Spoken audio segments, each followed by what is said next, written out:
Even if the whole world knows you, how does it make you richer?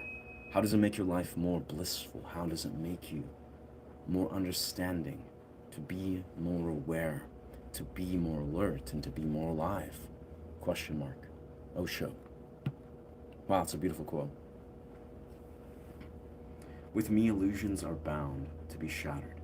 I'm here to shatter all illusions. Yes, it will irritate you. It will annoy you. That is my way of functioning and working. I will sabotage you from your very roots unless you are totally destroyed as a mind. There is no hope for you. Osho. Only a blind man can easily define what light is.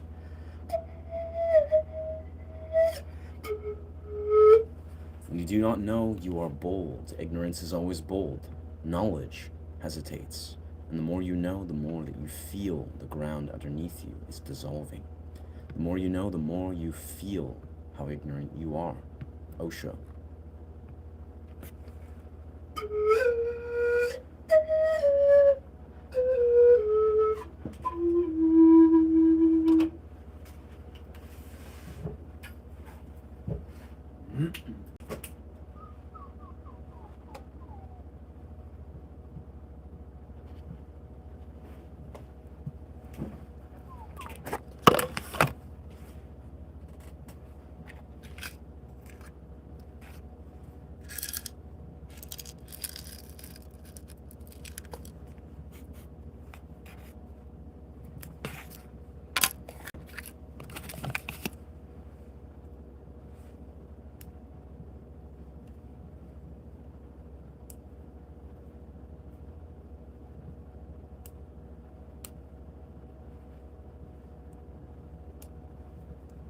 Can't figure out how this lighter works. It's gotta be a way. No?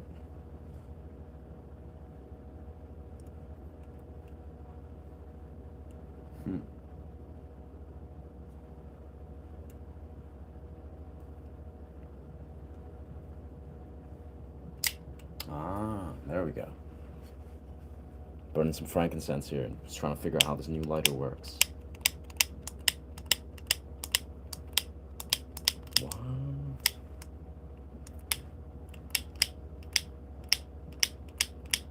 Huh.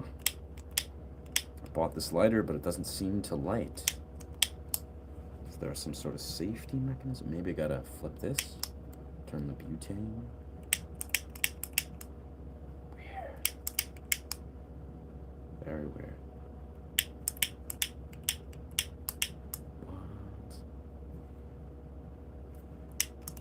Well, I guess I'm not gonna light frankincense for now.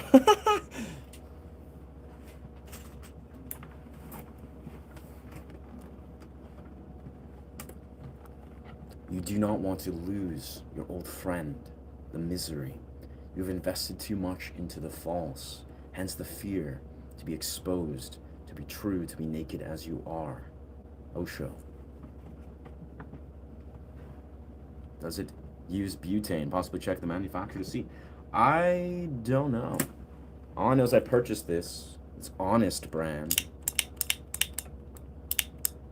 I don't own many lighters, especially not like this, but I don't know why I'd purchase it new and it would be without fuel, but maybe that's just how they do it. Yeah, you gotta fill it manually, which would be kind of weird, but you know, sort of the purpose of buying a lighter was just to have a lighter equipped, but I guess maybe that would make more sense. I don't want to deliver it full of butane or whatever. Butane. Welcome, friends. Welcome. Welcome, friend. Yeah, if you were here last night, I did a live stream at like midnight or something, or 11 o'clock. And very chill, very successful stream. Very much focusing on improvising in drop C sharp. And man, I have to say, we love drop C sharp. I mean, it's a lot of like System of a Down, a lot of like really dope alternative rock is written in a similar tune, like drop C or drop C sharp. A lot of like System of a Down songs are in that kind of realm. But yeah, very cool. Very great. Very comprehensive sound. But welcome, friends. We are here today, I don't know, just doing the usual improvising life. We did a cold plunge about 10 minutes ago. I've been doing this thing where I do a cold plunge, run on day 6, and I'll just immediately, I'll do some qigong, sit in front of a fireplace, and then do like a hot shower to kind of like, this regulates. So I'm feeling full of dopamine as per usual. Let's see, my favorite guy. No, you're thinking of the other guy, Apex Chris Hansen. Spoken like Apex, a true Chris Hansen Apex. But nah, you're thinking of the other guy. Now, that other guy, I know we don't talk about him, but what we do invariably is we obviously, this is the guy, like this is the guy that immediately bans, dipshits that obviously don't fit the channel mold, people that just try to, just get attention, say some outlandish stuff. So here's your attention. There you go, brother. Achievement unlocked. There you go, dog. To Apex Chris Hansen. Very weird name, very sus. But here we go, brother. You've started off strong. You've achieved the new achievement. Little banner for you, brother. Achievement unlocked. Permanently banned. Lost common rights for this channel. Congratulations, brother. I'm sure this goes right up your alley. This is no surprise to you. This is his bag. This is his stick. Pops on, says some unhinged shit, loses comment rights. He's the one. He's the chosen one. And what can we say? Nope. Nope, nope. Nope, nope. Hat on a cap. It's a hat, yeah, it's a hat. Hat's a hat, brother. Let's see. 1 second. 1 second, friends.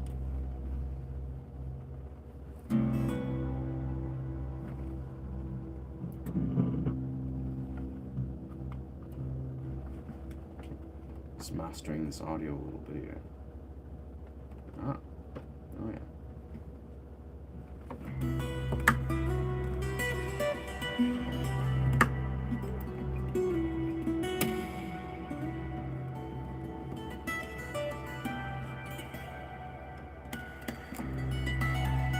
Ooh, seems a little bit out of pocket.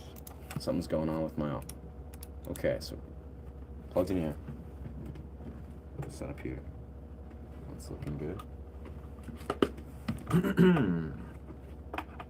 Set this strong. It's looking strong, yeah. Set up here. This looks good. No extra. Yeah.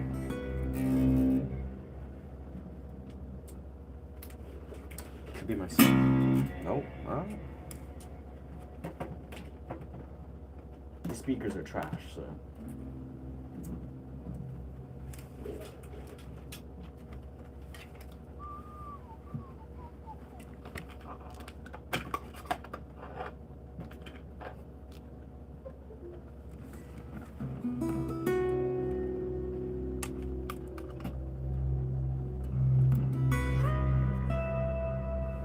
Interesting. Doing some quick troubleshooting on here, just about. Yeah. Remember always to troubleshoot, calibrate your audio. Sound check, check. Goes a long way.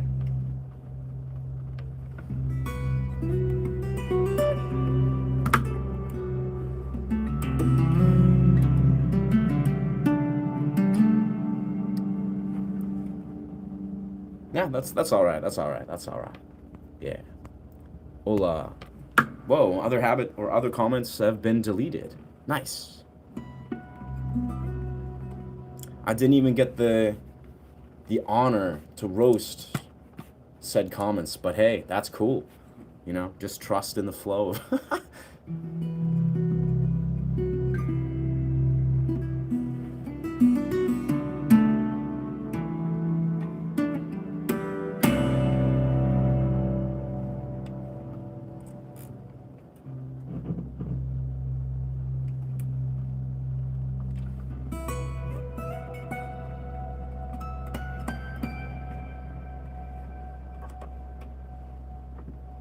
feel like the sound quality could be better, but it's not bad. It's not bad. It's not bad.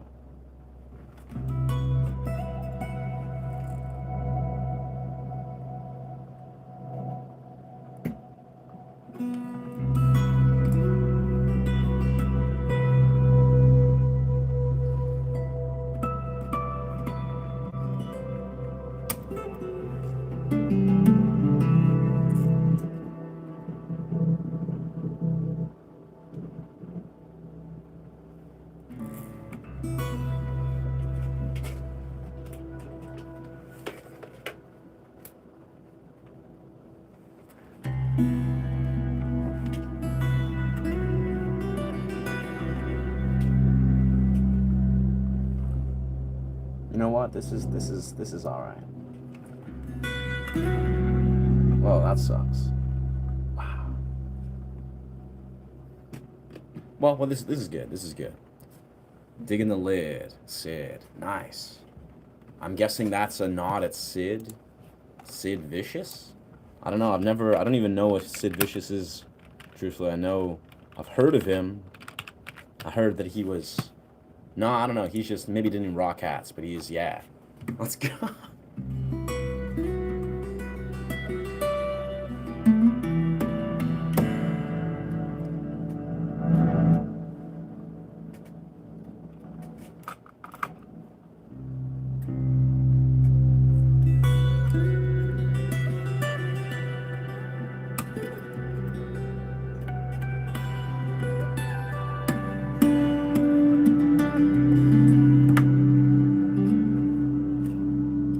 Something weird with my speakers, but this'll do. This'll do. Thank you, friend. Thank you, friend. We love hats. We bring in hats back. You know, that's just the way. You know, it's funny. I woke up this morning, drank a bunch of cacao, and randomly had a conversation with this friend of mine. She's this very like zany chick with pink hair that's like randomly just had a conversation. Like I don't even remember she was talking about like Harry Potter. She was like saying that she had strong opinions like, oh, the new Harry Potter is pretty bad or it's gonna be trash. And I remember just being like at random, I was just like commenting, I was like, yes, like, you know, Harry Potter's dope. It was a masterpiece. I love Harry Potter. But I remember just kind of randomly just throwing some random dialogue of being like basically just saying that, you know, I think the new Harry Potter, it's obviously it's a weird ploy to try to like recreate something as masterful as Harry Potter, but I think it's if someone like Daniel Radcliffe can like approach, you know, the good side of it, can see the silver lining, you know, can take a class act perspective about it, you know, just be like, hey, like let's just more think about let's be concerned more about the young child actors who are part of this Harry Potter project. Let's not try to, you know, blame or, you know, throw hate at the young child actors or not compare them to, you know, the old Harry Potter. Like let's like give them, you know, a good perspective. Let's not put pressure or stress the child actors that are trying to, you know, be cast in this new Harry Potter. And I like that. I was like, you know what? That's a very altruistic, a very like that's what we should be focusing on. Like sure, we have some weird, you know, rich, greedy production companies that want to recreate Harry Potter, and who knows, it's probably not going to hold the flame to the original series that had all these incredible, you know, directors and all these powerful, you know, intentions going into it. But I remember just expressing openly, I was like, yeah, but I think we should just focus on, let's support, you know, maybe the new upcoming actors and the new generation that's trying to create something different, even though it's a bad idea. Like objectively, obviously create Harry Potter again, that's just a classic bad idea, but weirdly enough, anyways, the whole point of this was after we were talking for a bit, this whole conversation went in a million different directions. Like the direction, it was almost like, weirdly enough, I kind of treated this interaction with this chick, because I don't even talk to her that much. I just kind of was just striking up conversation. I treat it sort of similar how do I treat these YouTube live streams. It's like I pull these threads. Interesting. Well, yes, but also what? Robert Miles' children, go. Don't know how to perform that? Are you kin to Andy Gibb? Absolutely not, friend. No clue, brother. Nice. I feel like we have a couple people. So Cole Cali, ya guy Rye. I gotta say very openly, guys, you do not seem like my target audience. So I'm gonna just, I'm just gonna do the comment section a favor. I'm just gonna throw ya a good. I'm gonna throw you 10 minutes. I give it 10 minutes, brother. Don't even trip. You got 10 minutes to kind of think about, you know. And again, too, actually, Jesus, like, you ever a guy, I just want to be very open. The caveat is, this is a music channel. Welcome to my YouTube channel. I perform music, improv, originals, etc. This is not a political or religious channel. Religious and political ideologies are not the move, friend. I respect, express your truth, but this is not the place to, just air out or try to, share things related to religious ideology. Go find that channel. There's many Christian channels. Share your truth there. This is a music channel, so I must say that's not the move. No, I appreciate you spreading your love. You're welcome to stay.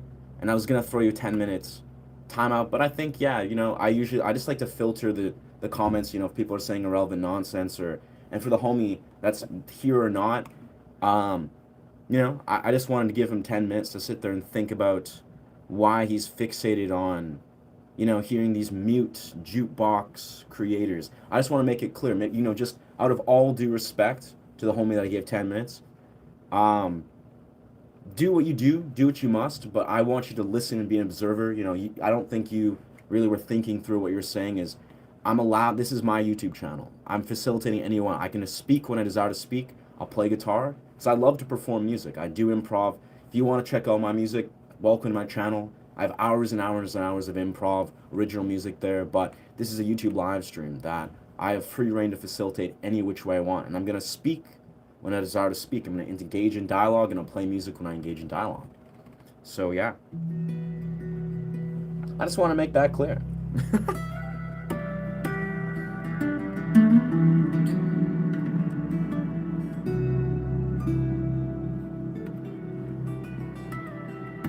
And if that doesn't resonate, with what you're feeling, what you're seeking on YouTube, magic, beautiful. Go find another channel. Goodbye. There's billions of people on YouTube, and there's, X amount of creators. Find what resonates with your soul. Find what aligns with your values. If that's not you, please exit this live stream.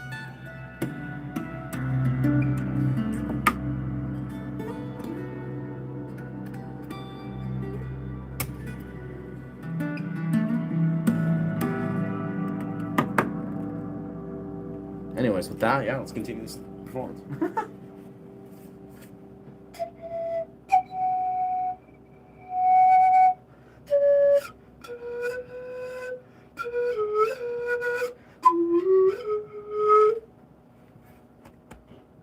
Yeah, but hope you guys are having a beautiful day so far.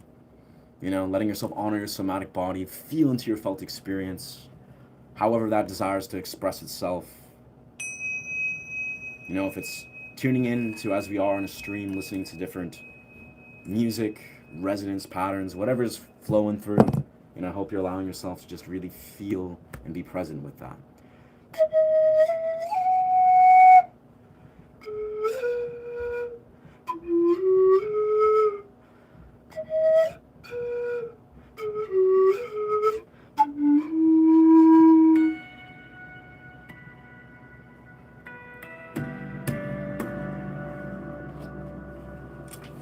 Mama, I'm coming home.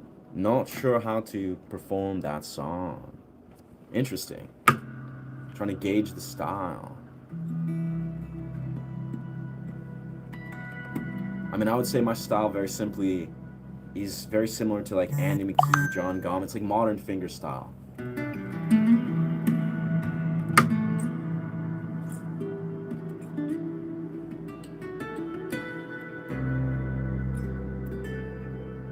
And I'm just getting warmed up today.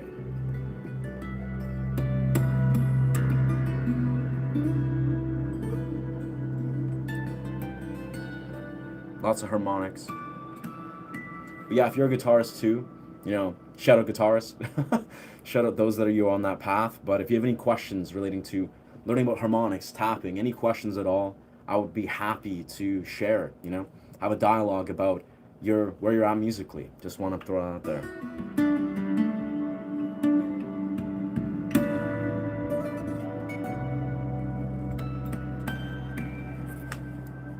Where's my capo? That's what we were for. Yeah, it's funny. Actually, I have a song that I just released before I got here. It's like a short segment. It's kind of like a brief, like a teaser to a song that I did on live stream yesterday that I was just looping through. I was like 2-3 hours in stream, and I was like doing a bunch of loops, and I had this song that basically was inspired from the energy of this dialogue that I was having with some of my regular audience, that was related to basically me trying to make sense of, like, some people were asking, and this was a very interesting conversation.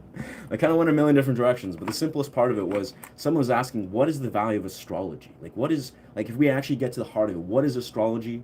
Is it actually real? Is there any real application? I don't study astrology. I've never been like a deep student or had any interest in astrology. But I basically, in my mind, I desired to make sense of what I feel is almost like if you study the law of one. If any of you guys here are familiar with the law of one, the law of one underlines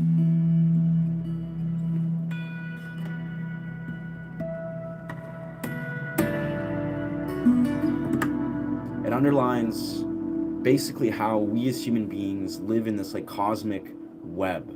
This cosmic web, that's this larger construct of frequencies, vibrations, right? And it was just simply saying that we as human beings, as this conversation from the law of one is this individual, they're having this conversation that's channeled with the Egyptian god Ra.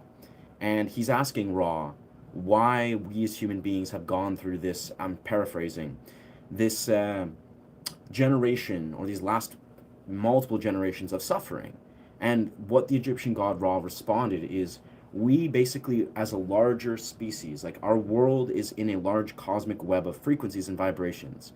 And he says that where the cosmic, web, we're riding this cosmic drift, is unraveling to is we're moving from 3D, which is third density, not third dimension, 3D, third density, into 4D, fourth density, and eventually into 5D, 5 density, or the fifth density. And he was basically saying, like, caused the Egyptian god Ra in the law of one, that yes, we're riding this like cosmic wave of frequencies that is basically what we as human beings who are in Earth, the Earth is, floating through the universe, is just responding to.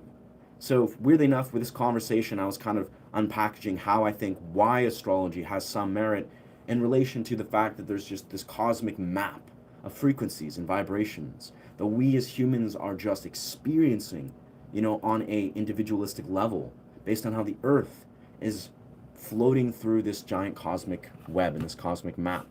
So anyways, I don't know, I just, at the moment, when I was in the heart of the stream, I had this improv composition flow through, and that's what I basically threw this visual on top of, and then I released this long format video called The Cosmic Map. I don't know, I really liked it. It was fun. It was a fun creation, beautiful sound.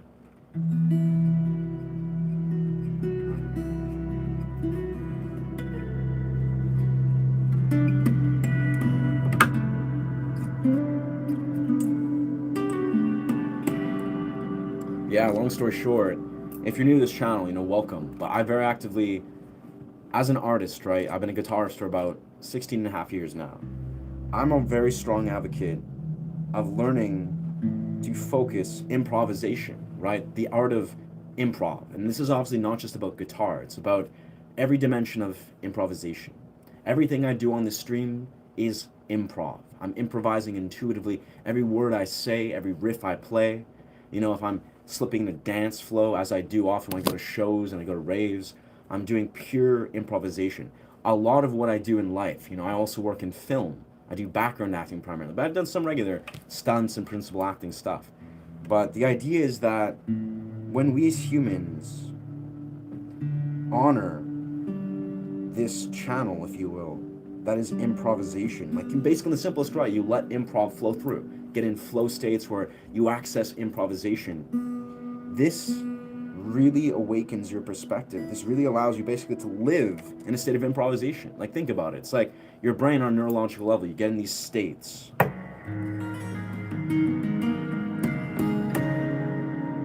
or you're in sync with yourself and the world around you. You know, you're able to adapt. You're able to just be ever changing and shifting with the current around you, whether it's moving with dance or whatever sort of freeform movement or music as it is. And what I'm simply saying is there's something powerful once you learn to honor improvisation. So as a musician for the last 9-10 years, especially the last several years, I very heavily focused improvisation. And it's taken me some very interesting places.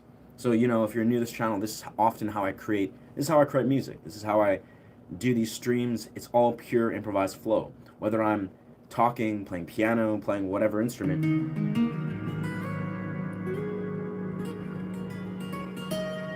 or summoning, you know, philosophy or reading whatever stuff. I feel like, just for those that are listening, it's like if we allow ourselves to channel and learn to channel this dimension of improvisation, it can be life-changing. Literally, it's like, I really feel improv is a natural state that we can experience. And it doesn't have to be through music. It can be anything. You can do it through channeling characters and acting. You can do it through dancing, you know, allowing yourself to just fluently improvise. And it really is beautiful. So, yeah, we do improv. Red Indian flutes, I'm going to gauge. Yeah, chats, don't worry, Moon. I got this. I'm here for it. If chat says anything outlandish, they're going to be swiftly banned. Trust, I don't give any fucks. Nobody here is entitled to anything, you know?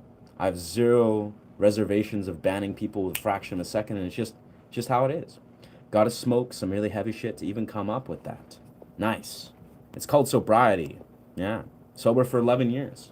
It sucks that you can only associate deep thinking and authentic expression and communication through, you know, what you're going to say is smoking something. I haven't smoked a single substance 11 years, brother.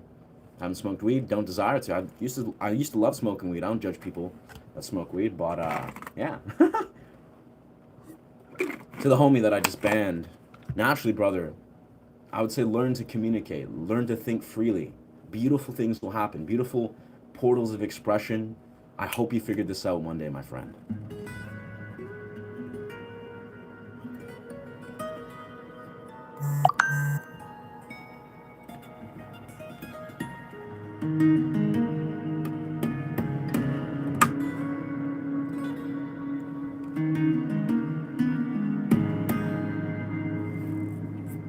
Lisa is not a cover artist, music race, sit back, enjoy.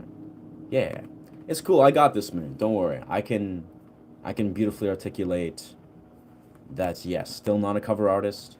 We're doing improv here. I used to smoke some sort of lost interest in, I guess. Yeah, I remember a few days back, I had a beautiful discussion with a few friends here. Some were just regulars that really were just like airing out their perspectives, you know, about marijuana. I live in BC, where it's normalized to smoke ganja, and, you know, cigarettes, that's a whole nother story. But honestly, I get it. You know, I've done it for many years. There's like a dimension of using something like marijuana that I think has a medicinal purpose, but most people abuse it. Like human beings, we like to abuse things. We like to use something that has a sacred application, and we take it to some sort of extreme.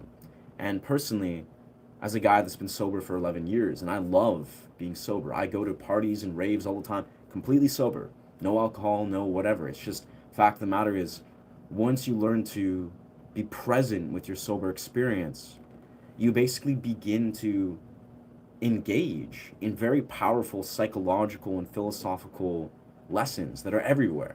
You know, you get to experience your emotions in an authentic way. You get to engage in human beings and really appreciate their presence in the deepest way. So, you know, whether you desire to engage in intoxicants or not, it's all about, are you being present with the lessons and the emotions that are flowing through? You know, are you learning from the experiences around you? Are you present with the human beings that are aligning with your path? You know, are you being like really a student of these things? Yeah. Thank you, brother. Welcome, Keys. Appreciate you, brother. Who's referring to cover artist? I know who Bruce Lee even is. Do I know who Bruce Lee is? Yeah, I think she was mistaken. Yeah. That's funny.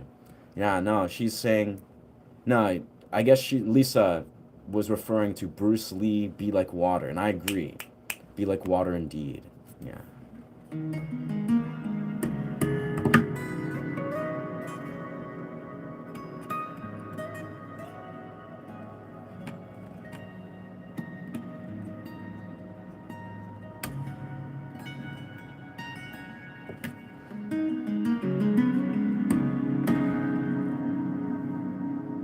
Be like water indeed. Have I studied shamanism? No, I have not. I don't think I ever will. But you know, if you guys are familiar with Terence McKenna and a lot of his, there's one of my favorite talks in the world called, what is it? I think it's called Creativity. Let's actually look it up right now. If you guys are familiar or not, Terence McKenna has an extremely beautiful talk about creativity. One of the most honestly incredible talks I've ever heard.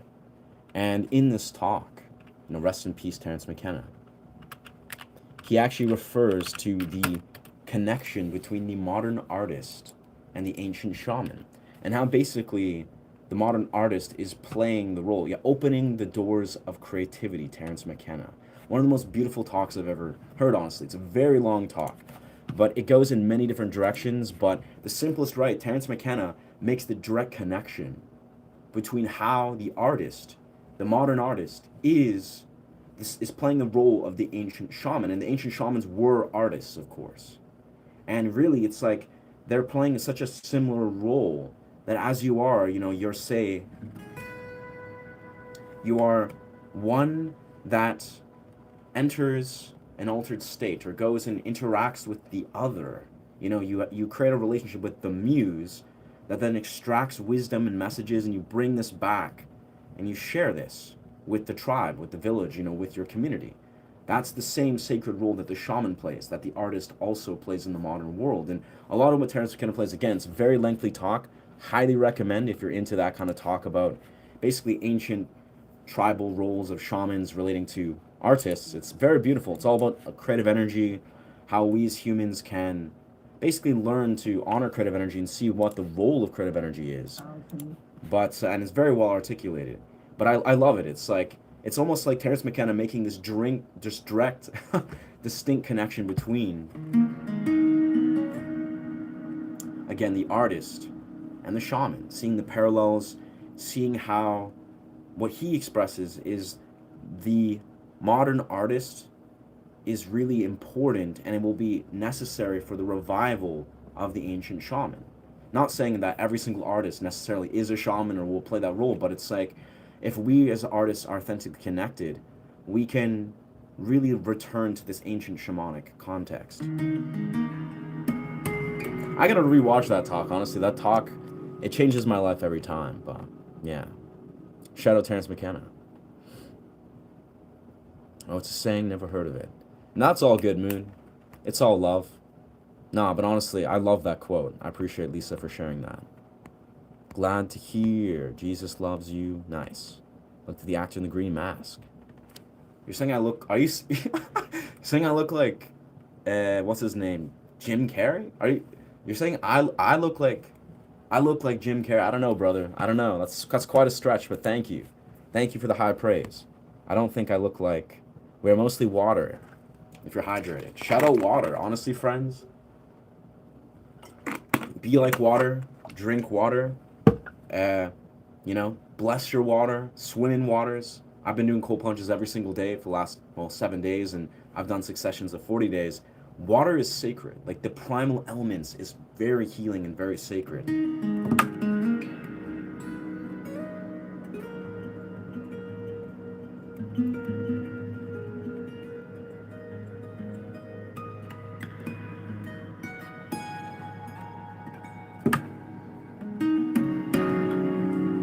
I just love water. So this is your reminder to drink more water.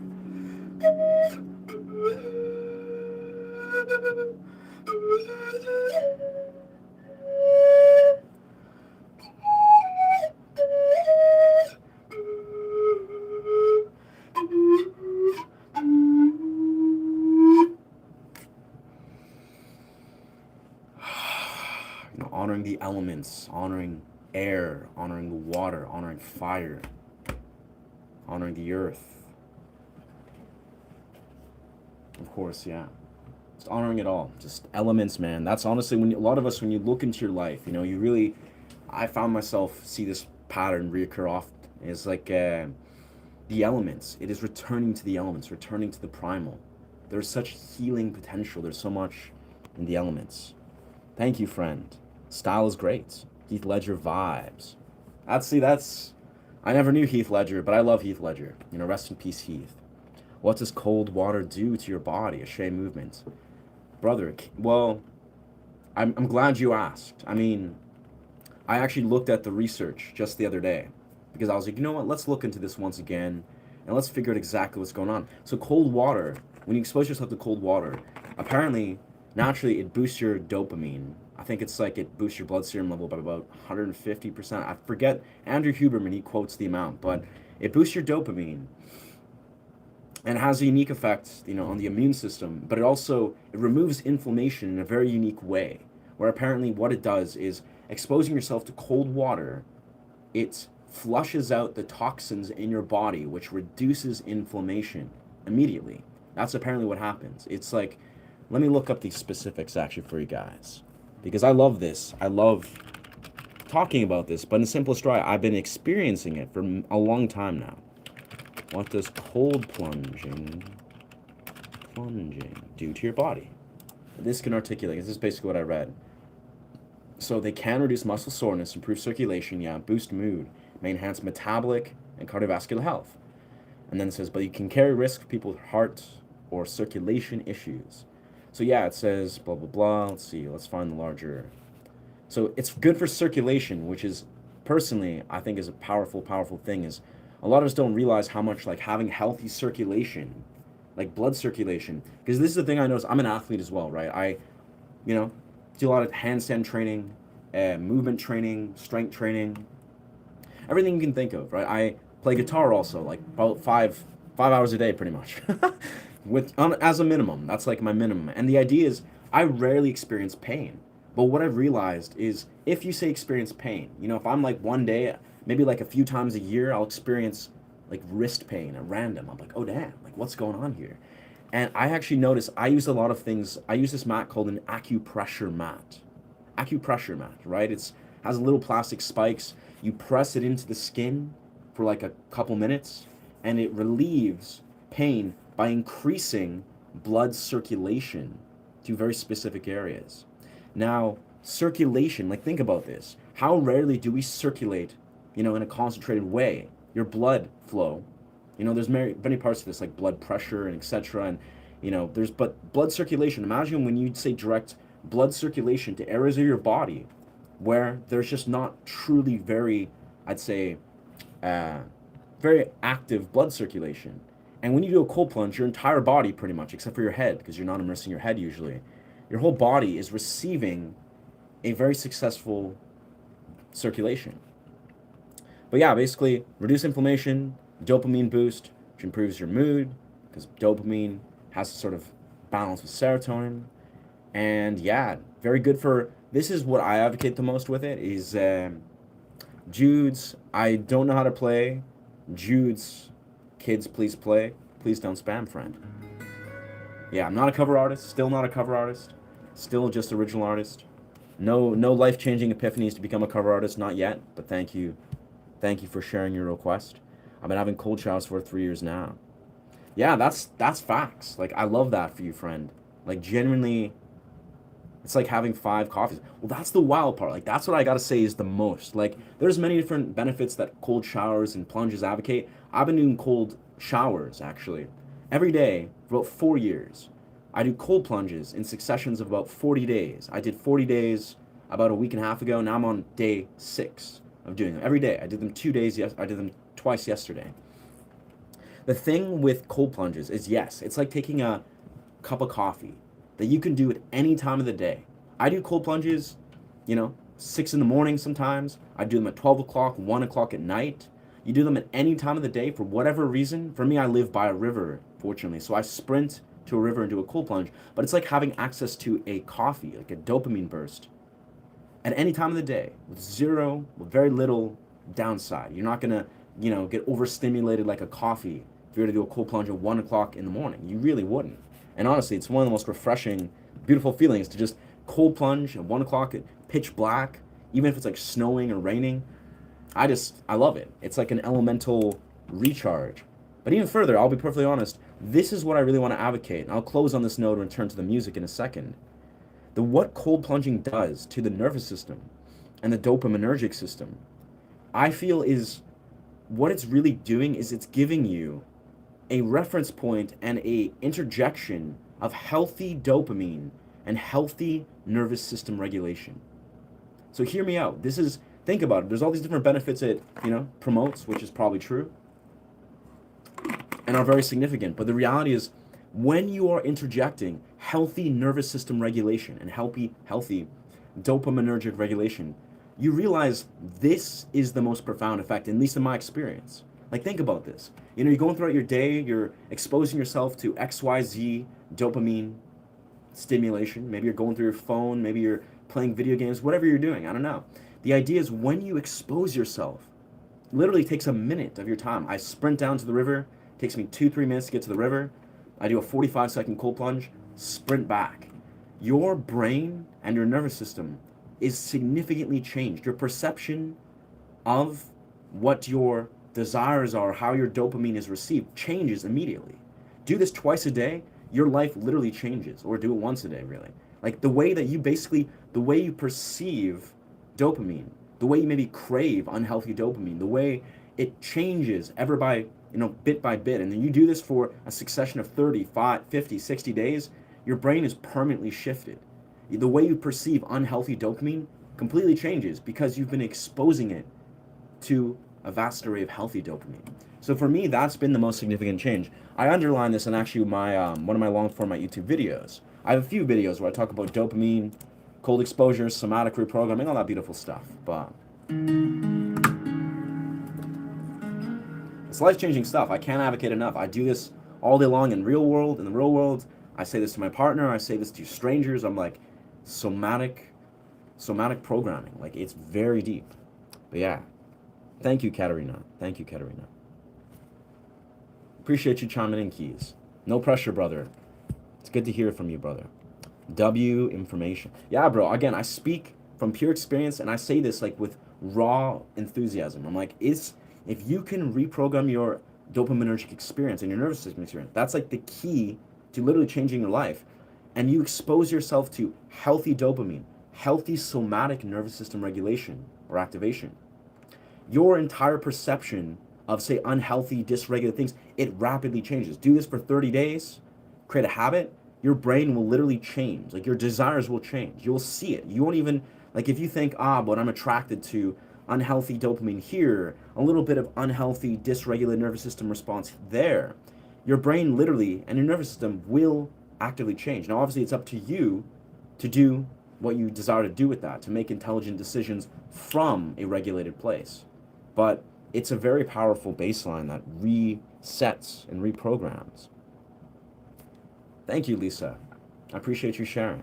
And yes, be like water. Water becomes the teacup. Water flows, water crashes. Water becomes the cup. Yeah, I forget what he says in the other, like, it becomes the thing. Be like water, my friend. I don't know. I used to quote that literally all the time for like a number of months when I was training martial arts, but yeah.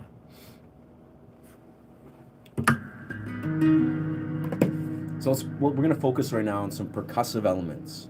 I've been kind of unlocking a new way of creating percussive dimensions here.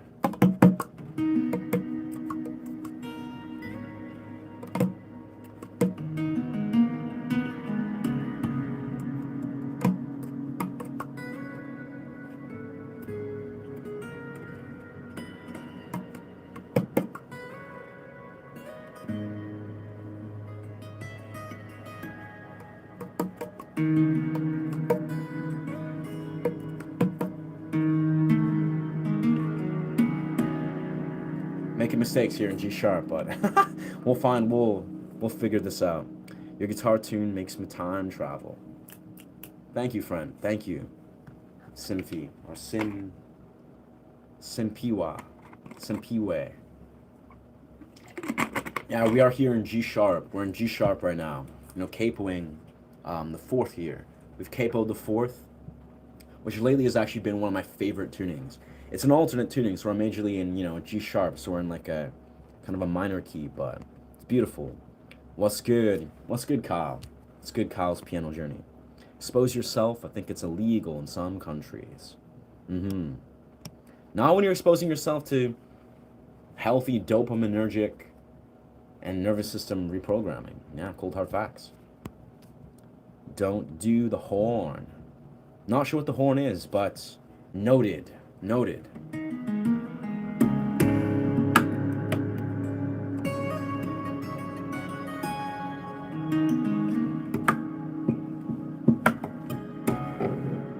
Oh, move my microphone there a bit.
Brother, that is the most bonkers thing I've ever heard.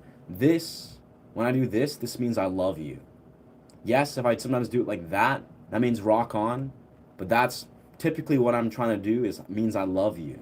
It's a hand sign I do all the time. And if I do it like that, like even that, I don't know what to tell you, brother. That's all you. There's no negative association, it's all love. We're not doing the horn. I don't know what's brainwashed programming has told you otherwise, but that's just a hand symbol. I do it from love, and primarily this means I love you.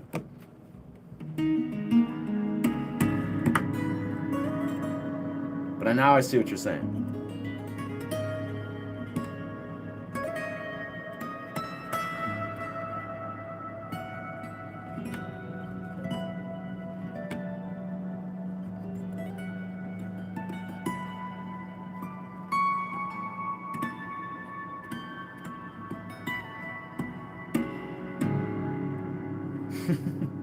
Some unorthodox key shifts here. I get that exposer. Yeah. I think you know what I meant. Facts. I appreciate that. Yes. I do get Heath Ledger a lot, and yes, rest in peace, Heath.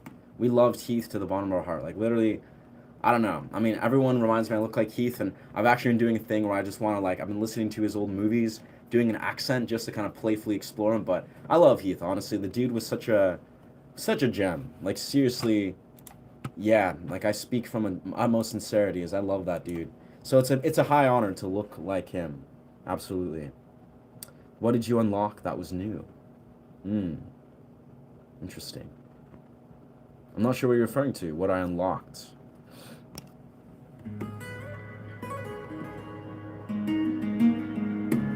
Yeah, Moon likes to be cheeky. She's great. She's got a great sense of humor. Yes. Could you do it? Wish it was true. Honestly, no idea how to perform Wish I Was True.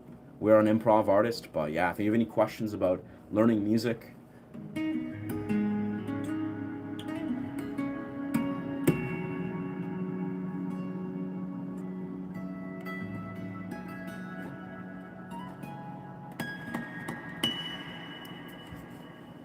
magic.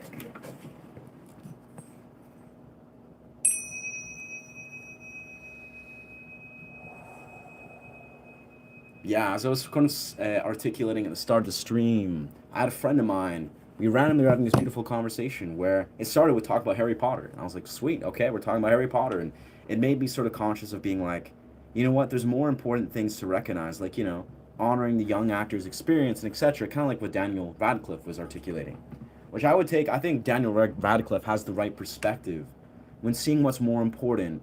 It's like we can stress and put pressure and throw hate to young actors or, producers that make choices that are above these young actors and be like, okay, why recreate a series, etc., etc. I think Daniel Radcliffe is surely has the right perspective. But anyways, the conversation eventually, we went into a direction where we were talking about artificial intelligence. And eventually she had a stance where she was saying, basically she was advocating AI. And I was just like, whoa, okay. And it wasn't that she was advocating it, but she was kind of sitting in this almost fear-based, survival-based stance of like, okay, but it's going to happen, blah, blah, blah. It will make certain elements of my life easier, blah, blah, blah. And I was like, okay. I was like, all right, well, let's talk about it. And I remember, just openly expressing, I have a full against AI stance. Not necessarily because, yeah, you can use AI and here and there. Sure, AI is the future, blah, blah, blah. Whoa.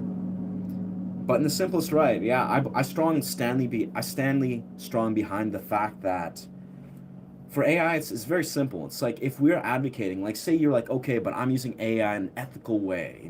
I'm ethically using it in a slight way to promote artistic, visions and integrity and use it with all this creative energy, blah, blah, blah, blah, which a lot of people, justify, especially at this early on stage. People are going to justify to death using something like AI, even if it's in disintegral or unethical way, but they're saying that, oh no, but I'm advocating the ethical use of it. The sad reality is, even if you're standing that stance, you're like, you know what, I'm going to use AI just a little bit. I'm going to pair it with my artistic vision, blah, blah, blah. It's a tool. I'll use it ethically, so to speak, you think. You realize that these companies that you're supporting, these large corporations that are exploding and profiting and growing and, materializing this bizarre monster that is AI, they don't give a fuck about your one little application of ethics. You're supporting it, and it's like you're feeding their unethical agenda. You're feeding the larger dominator sort of agenda of what they're holding. And anyways, that's beyond the point. But the simplest right, I think it's important to take away the underlying part, which basically I promote this a lot and talk about this on my channel. Is like I think it's important for people to simply just return to sort of what I just spoke of earlier about cold plunge, dopamine. It's like humans invariably are going to they're going to damage their developmental centers. They're going to damage their learning centers, their ability to motivate, their motivational centers. They're going to become damaged. They're already pretty damaged. Smartphones are technological, oversaturated, dopaminergic, addictive loops. That's a very strong telltale sign of where we stand with how dysregulated we are, how our motivational centers are being hijacked, etc., etc. And I was simply just suggesting to her, having a nice open discussion, an intelligent discussion of like, well, the fact of the matter is, this is going to be amplified. We've already gone through an interesting transition. Like we've been indoctrined into this similar wave of what AI is going to unravel into. And all I'm simply saying is the key, we can get lost in translation of all the ins and outs of AI and we can argue about this all day long, but the key is always going to be the same thing. And it's a similar realm of how this channel, my channel, how I desire to embody this and, offer a presence of some sort is we have to learn how to return to the human experience and honor it unapologetically. Whether this is regulating your nervous system, regulating your dopaminergic system, or connecting with the things that you're engaging in via dopamine. That is maybe your phone, maybe it's whatever your relationship with technology is. It's like we can have a stance all day long on our ethics and we can argue to death if like AI is good or bad. I just don't desire to engage or promote it at all. But the reality of it is we as humans, doesn't matter where you stand with it, we're going to be negatively impacted, just as we have from the sophisticated programming that smartphones have already shown us the last 30, 40, 50 years. We're going to be negatively impacted if we're not letting ourselves connect to these primal things, like say healthy dopamine. Just simplest right, healthy dopamine, healthy somatic activation. And I promote this all day long on my channel. I just blab about it nonstop because it's a huge part of my life. It's been life-changing in my experience over many, many, many years, and always is. But this is actually the answer in a very direct ways. That's also the key to returning to some sense of awareness and to see through a lot of the weird, almost like fragmenting properties of what AI and even just technology as a whole is going to evoke. It's like we need to be connected to a healthy primal source of dopamine that roots us in what it means to be a human. We need to be connected in the way that we're associating with our nervous system. And this is the caveat is artificial intelligence invariably is going to dysregulate. It's going to overwhelm. It's going to hijack our dopamine. It's going to do a lot of crazy things. And even on a philosophical level, it's truly just making us even further addicted to the illusion that the material world is all that is. Like the AI is a material construct, right? It's a thing that is rooted in the material world. It's reinforcing our sensory experience. It's removing us from the depths of ability that we have through connecting to the non-material, which is a thing, I study lucid dreaming a lot. And if you have any familiarity with like metaphysical philosophy, or maybe you just desire to study lucid dreaming, you'll learn that the greater construct of how we actually experience the universe, how we create and manifest and operate in the universe, actually doesn't exist in the material world. It doesn't. It's the illusion. All of us, we're sitting here, we have our phones, we're scrolling through our phones, our brains feeding us these neurochemicals, our bodies are affirming this illusion that the material world is the greater construct of all that is. Your thoughts, your identity of self, and everything you're associating through your sensory experience. We believe that is what actually is affecting and controlling the large, totality of our experience. But the reality is it's the non-material. Like this has been proven scientifically, and modern research, like modern medical science bridging worlds with modern metaphysics, has literally proven, people like Joe Dispenza are leading this movement, is we as human beings actually are a product, like how we materialize and manifest reality is in the non-material, 99.99% repeated. That's how we are actually materializing and manifesting things. There's a 0.00001% repeated. That is the material world. That is what our sensory experience is. This is what we are in an illusionary belief is controlling everything. Like, and this is the thing, is if you look at AI and if you have the veil put over your eyes, like, oh yes, but AI, or, you think this, that, the other, you think your thoughts, and you think that you are your sensory experience, you're living in an illusion. You don't realize that that's not the majority of what is influencing what you are summoning into this world. It's the non-material. And again, it's like, it's just a simple truth is, you can become addicted to AI or not. You can fixate on AI and pretend AI is the future or whatever you want to say. But the reality is it's always going to come down to returning to putting the material world in perspective, returning to connect to the primal, which is, primal evolutionary, the way that we as beings have evolved as a species to experience dopamine versus how we in a modern society are experiencing dopamine. It's a very different experience. And I'm basically just promoting or advocating the means of healthy dopamine. The dopaminergic experience that we're meant to experience as human beings is very different from how we're being programmed and how it's being hijacked and siphoned and etc. in this modern society, especially the last 30, 40 years.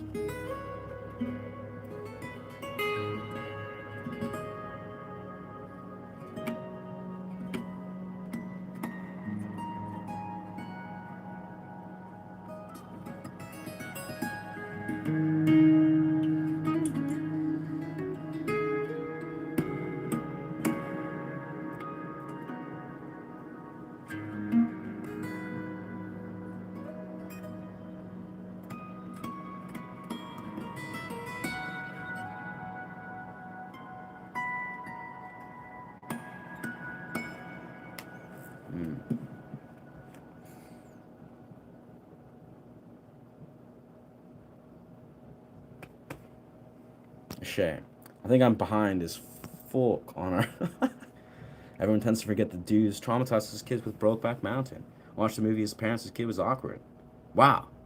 Symphy, do you even actually understand a single thing about what happened in the cinema, that was Brokeback Mountain. Like, I don't know, I've seen Brokeback Mountain. I honestly didn't watch it for many, many, many years. And then I decided to watch it. I was like, what is this movie about? Like, I remember I saw a YouTube clip and I heard the movie score that Hans Zimmerman wrote for Brokeback Mountain. I was like, oh, that's a very nice movie score. Let's listen to what this is. Let's see how this unravels. The entirety, like 95% of the movie has literally nothing to do with the orientation, like the orientation of, Heath Ledger's character and Jacob Gyllenhaal. Like, yeah, people have like fixated to death. Like, this is kind of far removed from the, what this YouTube channel is about. We're not here to talk about the, gender orientations of a cinematic landscape. But if you've watched Brokeback Mountain and that's all you've taken away, it's like, oh damn, like we have some cowboys that aren't straight and blah blah blah. If that's all you took away from the entire story and the acting and the portrayal, then I don't know. You need to take a look in the mirror, see what's maybe challenge your ability to really lean into, what a movie's actually telling. Because it's a movie, I get it. It's a movie. It's painting a picture. It's a story. It's maybe it's not for everyone. Hell, I mean, I again for many years wasn't at remotely drawn to watch Brokeback Mountain just because I was like, okay, like this story that I would just briefly hear people, talk about in a negative light. I was like, yeah, this doesn't seem like an interesting movie. Watched part of the movie, watched most of it. Skipped the parts that I found were like a little bit, outside of my demographic. But in reality, very well woven story. Like the underlying context of Brokeback Mountain is strong. It's got a very good story, incredible movie score, the music. The subjects that Brokeback Mountain I think is more important to focus is it's not talking about these two fellows' gender orientation. That's whatever it is. That's the story they chose. But more so, I think what we take away from something like Brokeback Mountain is here's two individuals that live in the middle of a land, a country landscape. Personally, that's what I found was interesting. It wasn't about whatever was going on with their little, orientation. It was like these are just two people, two human beings that formed a friendship. Like they had a friendship. Obviously, it went into whatever direction it went, but they're living in a countryside where they overcame hardship, where it's almost like they became enamored with the countryside. That's the underlying context of Brokeback Mountain. Is they're just two dudes who have really appreciated this mountain, the natural landscape, the natural world. Like that's mostly the underlying context of what the story's about. Yes, there's story, there's narratives. People chose to almost use it as a political statement to talk about gender, I guess, and actor orientations. But the story itself, face value, very good music, good cinematography. It was masterfully done. Like, as a straight man, I can easily see, like, you know what? This is a very beautiful movie. Like, obviously, the gender orientations and how they're trying to, flow, that doesn't connect to me, which I'm sure it connects to some people, but I can appreciate the underlying story, the acting, and the cinematography without a shadow of a doubt. So that's pretty weird to think that you were traumatized by a movie because of your own ignorance or your own misconception. I don't know. I hope you heal that, brother. Yeah. Health is wealth. You're lucky to be living by a river. Yeah. Magic. Honestly, brother, I'm very fortunate to live by a river. But I'll be honest, as I'm a devoted to be a full-time YouTuber, gonna start traveling the world in the next 5-6 months and etc. etc. Probably throw down some money in a nice apartment in some foresty area. No matter where I go, I'm always gonna invest in honoring nature. Like this is kind of the core takeaways. Doing cold plunges by the river by my house, magic. I'm blessed to have this domain. But I have to be honest, it's about making choices. If you have the ability to do a cold plunge, to do a nervous system regulation consistently, yes, having a river by my house is a massive foot in the door. Yes. But, I've lived by this river for 10 years. I've only been engaging in cold plunges probably the last half a year, consistently.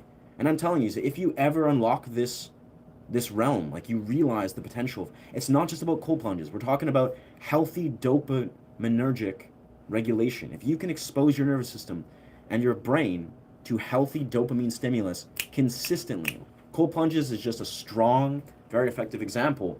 This will change your life, without a guarantee. But yeah.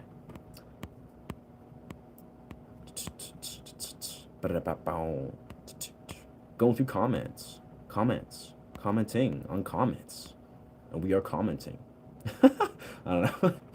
How is Ashe pronounced? Backcountry brother. It's Ashe. So it's an ancient African and Brazilian and a Scandinavian and French word. Ashe. So Ashe. Yeah. It's a beautiful word. It's not a modern word. It has a very deep depth. Like it means like so it is, but it also means I understand. But it also in the ancient African Yoruba culture, Ashe is the energy behind rituals, behind sacred energy, behind it's like an authoritative power word that is also the energy behind action. Like Ashe is like a very ethereal, very ancient word, as words that are anciently woven have much deeper context, it seems. But yeah, technology, tools, and language is a primal evolution. Definition of being human. Yeah, yeah. Not just dopamine. Yeah. Interesting. Yeah, I don't know. I don't know if asking how to get a job from a stranger on a YouTube live stream is the move, but you know, I hope you find what you're seeking, friend. Broke Down Mountain is extremely sad film. How they were judged and had to hide their feelings and live a life. Honestly, all of it masterfully told. Like I really feel like again, as a guy that straight man, literally never been drawn to watch Brokeback Mountain, watched it way after. I didn't even know there was hate and stigma. All I knew was like there was a movie called Brokeback Mountain. Barely knew what it was about. Watched it like several months ago, and yeah, I was like, this is masterful. Like the fact that people actually throw so much hate. Sure, there's a little bit of dialect and little scenes that have to do with orientation that is, you know, taboo in some people's eyes. But the whole point, that's like a tiny fragment of the movie. The entire movie is like beautiful. The cinematography, the acting, like the whole story of the movie is masterful. Like I can't even, I don't know. It's almost like blows my mind that people can't see through that, and it is what it is. Like obviously, you know, people that are having two straight men portray two homosexual cowboys. That's a theme that I guess a lot of people feel strongly about. I don't know. It's like, I don't know. Again, I could get it to some degree, but there's so much beauty in that movie. Like mainly just the fact of like, again, it's two dudes that go to overcome strife, like to do whatever they're doing, sheep herding in the middle of Brokeback Mountain, and they're connecting with nature. Like that's what I personally took away that was so like powerful. It's like, okay, here's a story that's about almost like an ancient level of two human beings bonding. You know, they connected romantically, but you could look at this as a man and a woman who also do the same. That is like a lost art in our world. Like the actual honoring of an actual true bond, you know, living in this kind of like ancient countryside of like there's, you know, honoring nature. There's a lot going on that I think were very healthy themes. Would love to live near the ocean. Me too, Nenzel. I think, you know, as YouTube progresses and I'm receiving like YouTube paychecks and whatever, I'm very certain that I would love to live next to an ocean. That or a very nice forest bed. But I think if I can, like, oceans are like very magical. I get my dopamine stimulus from losing leverage longs. Huh. I do not know what that means, but that sucks, bro. That doesn't sound like that. I don't know if that's even, I have no idea if that's actually good.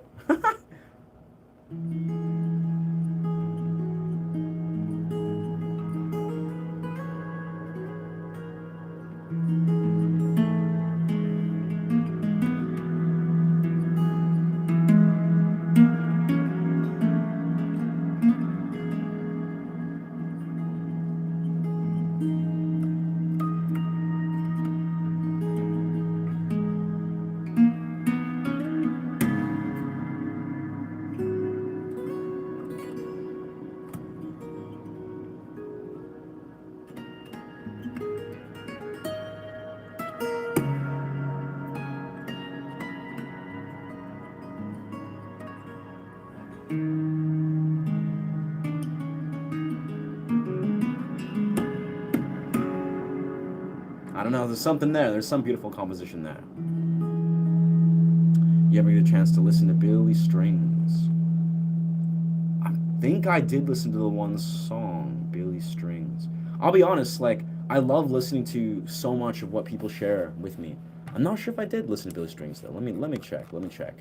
So a lot of people recommend a lot of stuff, and I'm always like really grateful to hear people's like, you know, recommendations, stuff that's really touched them musically. But naturally, we all have very different tastes in music. Like, I'm always open to listening to different music, but I know that I have a very specific taste in music that I, like, really am drawn to. Really strings away from the mire. I mean, again, universally, I can appreciate music in a sort of objective stance from the mire. Ah, interesting. I like this guy's aesthetic already. He's just kind of kicking it. I'm not sure if I did listen to this song. I'm not going to play it out so I don't get any copyrights. Huh. I like the cover art, though. I must say the cover art's trippy. Thank you, my dog. Yeah, it's... Again, it's... I speak of a Shay a lot. You know, I spoke of this a lot yesterday on the long 4-hour stream. It was like, at some point I kind of went off of just trying to articulate what a Shay means to me. Not just about... A Shay has a universal ancient meaning, but for me, a Shay really has like a... Basically, it's the divine context, the sacred context, connecting to music. Like, it's like the divine expression, and almost like the romanticization of the divine, and how it manifests in music. Like, there's many different ways of how I've personally found myself for the last like 5-6 years connect with the concept of a Shay. And as I connected deeper with this concept, I knew that it was going to be a part of me artistically. Like, I didn't really know exactly how. Originally, again, I tried to associate it with being a fire performance moniker. But then as it manifested, as I was becoming a YouTuber, I was like, this makes so much more sense for this to be the brand of a Shay. You know, it's as my channel name. And even further, it's like, you know, at first I kind of thought about it. I was like, you know, a Shay, it's like a very unique, but also ambiguous, and has like a weird alternate spelling. So it's not like the most common choice. You know, you think, okay, it has like a little symbol, and it's not something people will just search up or even know what it means. But that's kind of the point. I want it to be original. I want it to be like 1 in a million. Have you ever listened to Andy? Interesting. Andy Frasco. If not, check out Life. Life is Easy. Sure, brother. I appreciate you, though, Anima. She says she was 13 when she watched it. Wow. Yeah. Yeah, I guess, again, I get it. It sucks, you know, to watch a film and you're just like, whoa, that was a lot, you know, a film or whatever you watch. People, like, you know, the fact that that person watched a film and they said they were traumatized by it, I think that's a heavy statement. If they were, they're like, wow, that was traumatizing. Well, as a full-grown adult, that's up to you to contextualize it. That's up for you. It's up to you to integrate that. You're responsible for how you unpackage your beliefs around how watching a film about 2 guys, you know, in this experience, somehow that traumatizes you. I mean, I don't know. There's so much context there, but I think, you know, my initial thoughts to what I wanted to exclaim to that person is like, that film has nothing to do with whatever you're saying is traumatizing. That's your perception. Like, you're choosing to hold on to a perception that this film traumatized you. That film really is, like, again, very tame as graphic, you know, subject matter goes. It's literally just about 2 dudes going and herding sheeps and doing whatever random stuff, and there's some sort of illicit graphic, you know, nature, but that's like, it's not that bizarre. It's weird. So, c'est la vie, I don't know. Heath Ledger mixed with Val Kilmer. I'm going backwards for the comments. Thank you. Not Val Kilmer. I remember someone, I haven't actually, what does Val Kilmer look like? Val Kilmer. Dude, yeah, I can see Val Kilmer. Like, young Val Kilmer. Damn, man, he's got the same, like, trippy. Yeah, and Val Kilmer in Top Gun. Oh, yeah. Yeah, I don't know. I can see it. Yeah, I do some sort of, like, stone face or, like, hunter eye stonewall face. That's the thing, is it's funny. A lot of these actors, like Heath Ledger, and if I literally just did a face, like, do a certain face, suddenly I become this actor because my face is, like, similar bone structure. So we got Val Kilmer, Bon Jovi, Heath Ledger, of course, Axl Rose, Daniel Weber, and there's another couple, but I forget. But so far, those are the impressions that I gotta do now. So I can get Heath Ledger, could be Australian, Bon Jovi's American, Val Kilmer, he's also American, so I gotta do some sort of American accent. which is pretty easy, I would say. I don't know. I'm just figuring this out. It's going to be fun, though. This is going to be pretty fun once I figure out these accents. Who wants Willy Wonka? Willy Wonka doesn't give a fuck about hats, brother. Willy Wonka is too busy running a chocolate factory, bro. Like, what are you thinking, man? And plus, his is purple. Willy Wonka doesn't own a garnet, dark red hat that's, you know, designed differently. But I really appreciate your concern for Willy Wonka's well-being. Like, trust. That's a very respectful stance, brother.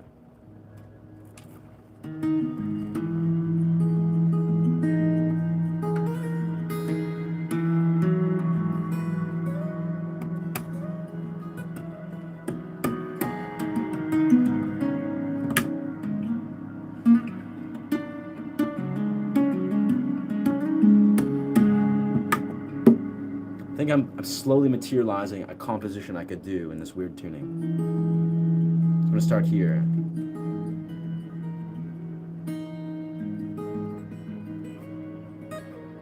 Yeah, that's beautiful. Yeah.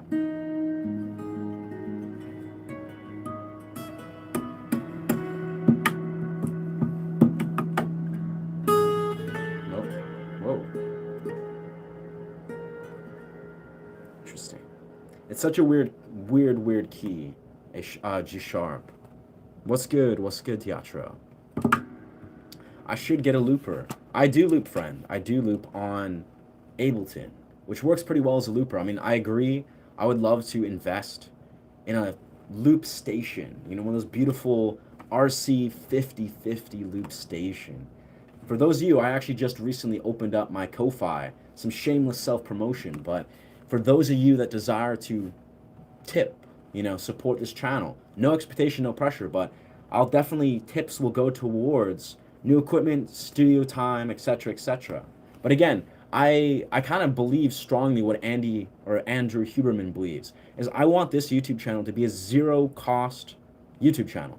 So basically, like, I really want everything to be free and offer as much free, high quality content as humanly possible, be it streams, whatever. Like, I do not want there to be any cost ever on this channel. Like, if I'm gonna make money, I want it to be through a pro bono means, like sponsors, blah blah blah, maybe through Patreon. But the idea is that, yeah, but money that I receive, now I've opened up a Ko-Fi and I'm getting super chat in the next few days, surely will be going directly to, I don't know, loopers, getting a loop station, getting studio time, working on stuff that's going to directly contribute to the lifeblood of this channel. So, you know, it's all plays out in a very beautiful context.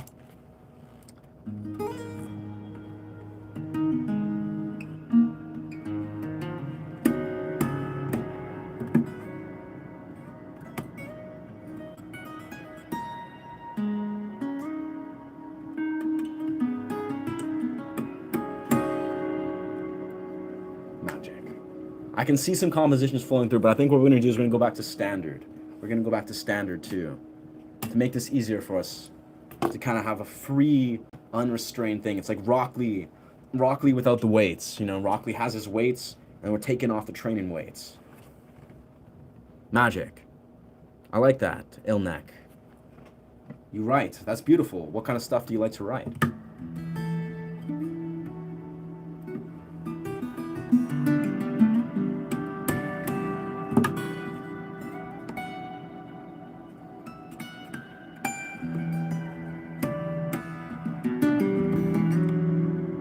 So I'm no longer in G sharp on the capo on the 4th, where I'm basically having to weave alternate tunings. Now we're just in standard E major.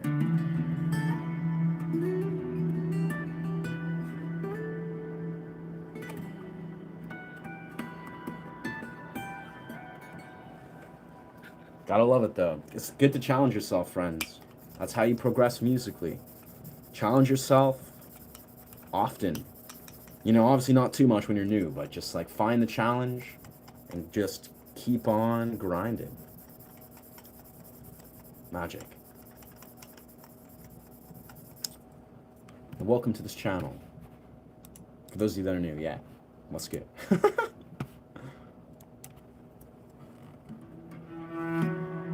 Oh yeah, that's got a perfect balance.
What's poppin', gent?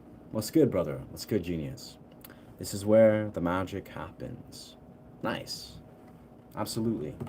Thank you. Yeah, this is, we're just in standard E major.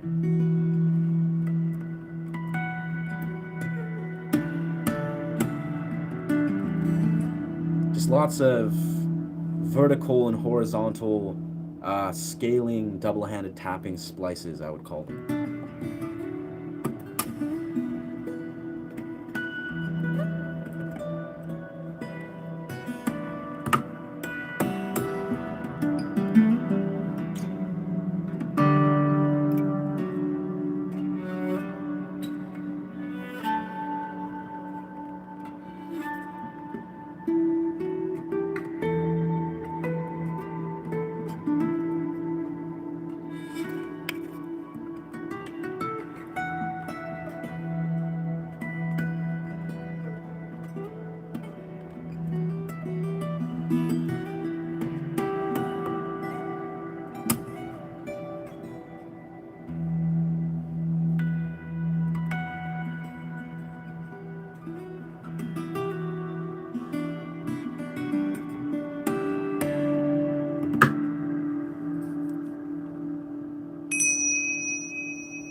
Rosen for that. Got more Nemo Rosen for that one, but yeah. You can do much better than Wonderwall. Probably, bruv. I mean, I don't know how to play Wonderwall, but I can do this. Yeah. Ever do mushrooms? Yes, sir. I haven't done mushrooms in quite some time, but I love mushrooms. I've actually done mushrooms for many, many years. So I have to say, I'm happy to hear that mushrooms have helped you, friend. Yeah. Can you do something from SRV? I'm not sure how to perform SRV, friend.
All right, that flowed pretty well. I like that.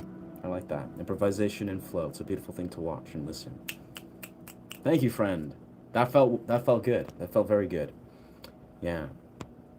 Since listening to your music, my dreams are like LSD. Wow, raising the frequency. Magic. Wow. I mean, that's all you. That's all you, Shooting Star. But I mean, of course, I'm happy to contribute. I'm happy to like help you see into your own, yeah, your own realm. That's beautiful. How's the Australian accent going? Oh, it's going well. Yeah. Yeah, how's it going, bro? My name is Heath Ledger. Kind of botched the Heath Ledger always. I don't know how Heath Ledger speaks his Yeah, what's going on? I'm Heath Ledger from Australia. I don't know. I have to be even. I think I gotta be more subtle, but I gotta be very like British sounding. I don't know. Heath has got a very subtle Australian accent.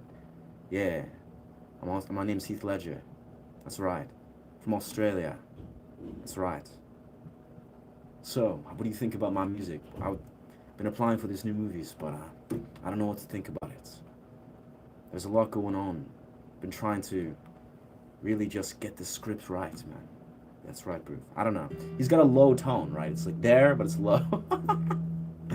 It's going there. It's gonna go. If I watch Heath Ledger's interviews, like when I watch his interviews, I can get the tone perfectly. But of course, I'm just playing around. I'm not a, trying to make it perfect.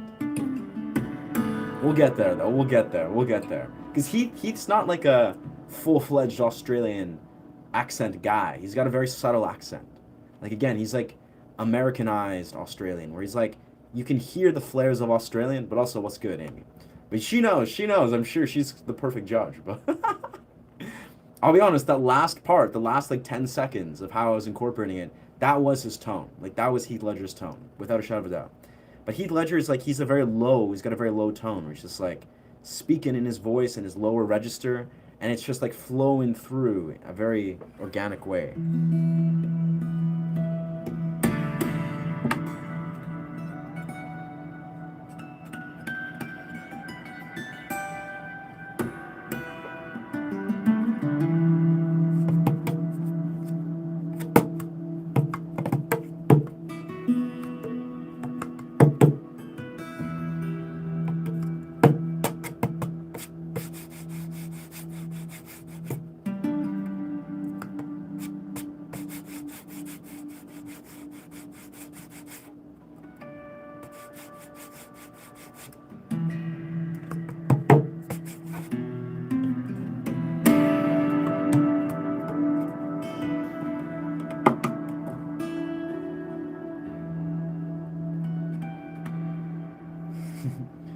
tricky act I'm doing here, but it works. It's working.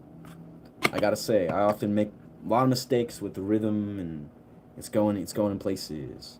Self-isolation is very unbecoming. Facts.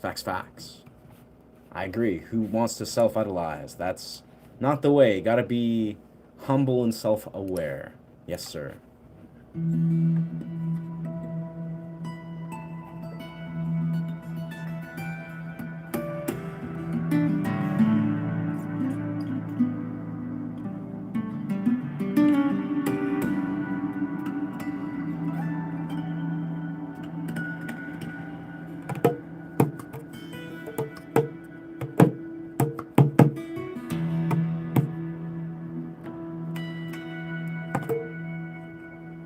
Is that a tabla drum? I don't know. It's djembe. It's a miniature djembe that I got from a thrift store. Apparently, it has the Australian symbol or some Australian symbology on the drum itself. But yeah, what's good, Temple? Welcome, brother. Welcome, friend. Sing No One Sleeps. Do not know how to perform. Yeah, He had a very deep voice. Like he had deep, but it was also like balanced. Like he was almost like he was constantly trying to, just be relaxed. Like Heath Ledger had a very unique voice. Yeah. Loved him as False Crew from the beginning. It was a TV show called Sweats about a swimming squad. Ah, I've never heard of that one. I've seen, there's quite a few Heath Ledger stories or movies that I haven't actually seen. Like Knight's Tale I actually haven't seen. And yeah, I don't know. Some of them are just, they're not movies that are like for me. I don't like the maybe parts of the sort of the characters and the flow of it, but yeah. I'm curious what a tabla drum is. Do I live alone with family? I live with family. Yeah. Aboriginal made drum. I don't think so, man. I think this drum, I couldn't tell. Honestly, it's definitely handmade to some degree, but I don't know if it's like Aboriginal made. Like they really, they like hand dotted this. So they created this like, whatever this is, it's like a whale or something. Oh no, it's like an iguana. So it's like some sort of like kind of Aboriginal looking iguana. I think this is maybe native Aboriginal to Australia. I don't know. It's got some interesting color palette where it's like an iguana, and then it's woven with this string. Yeah, I don't know. It's a good one though. Yeah, lizard. Yeah, that's probably the word. Lizard. It's got a good sound though, and obviously it's easy because it's one-handed. Like I can hit it with one hand. That's why I was attracted to it. Like immediately I walked in the thrift store and I was just like, oh, I can just play around with it with one hand.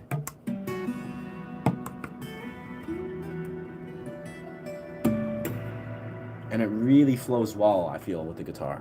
Yeah. Hey, light and love to all this Friday. Thank you, Eartha. Thank you. This is what we all need on this Friday. And I'm very excited. This Friday, honestly, this has been an amazing week. It's been a few weeks. But we're approaching the 3K watch hour mark. I'm going to go to some super dope rave tonight. And then go to another super dope rave tomorrow with my partner. It's more like a conscious kind of tribal music rave.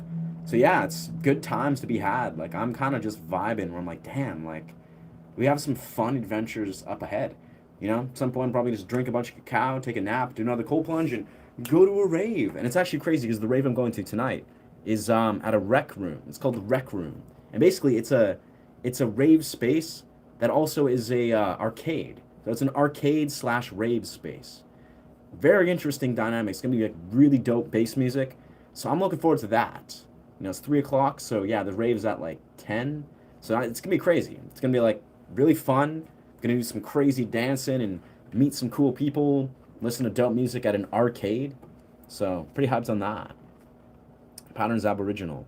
Yeah, I got that. So yeah, it's very beautiful. Aboriginal. Yeah, honestly, I love it. Like I enjoy it because naturally I'm very connected to like ancient cultures in my sound. Like the sound, it's like this is like almost like ancient Chinese sound. Got an ancient maybe Australian Aboriginal here. We got ancient Romanian and Polish culture and my pan flute. It's like I really love blending worlds, and of course my guitar playing style is like almost like Spanish flamenco slash classic, with dimensions of like almost what I consider similar to Estas Ton, like gypsy style. Like there's a lot going on here culturally. Like that's the thing with music. It's like I speak of this openly, but a lot of what I do musically transcends culture, like very intentionally. It's like I'm honoring all these different cultures and the different styles that I play, even if I'm just choosing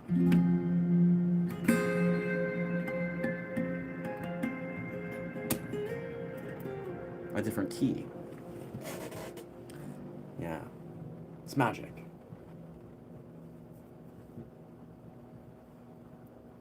Just different music dimensions, and then suddenly, bang, you have something that is from something. Ancient. There's no reply. Sounds more like Southern England. Interesting. Southern England. DeLong Jr. Huh. How many hats will I wear?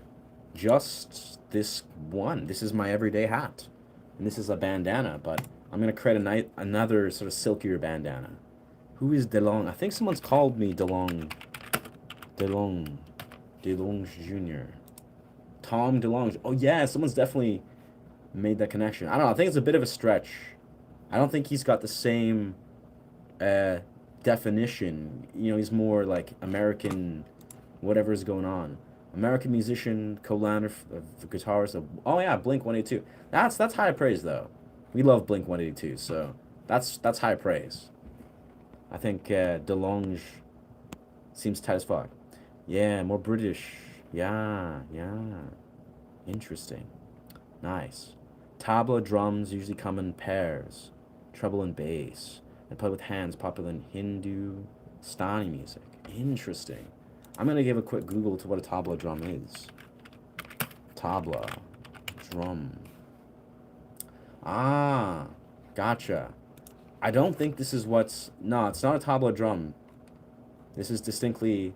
Maybe a similar creation style, but maybe it's like an Australian style of a tabla drum of sorts, but...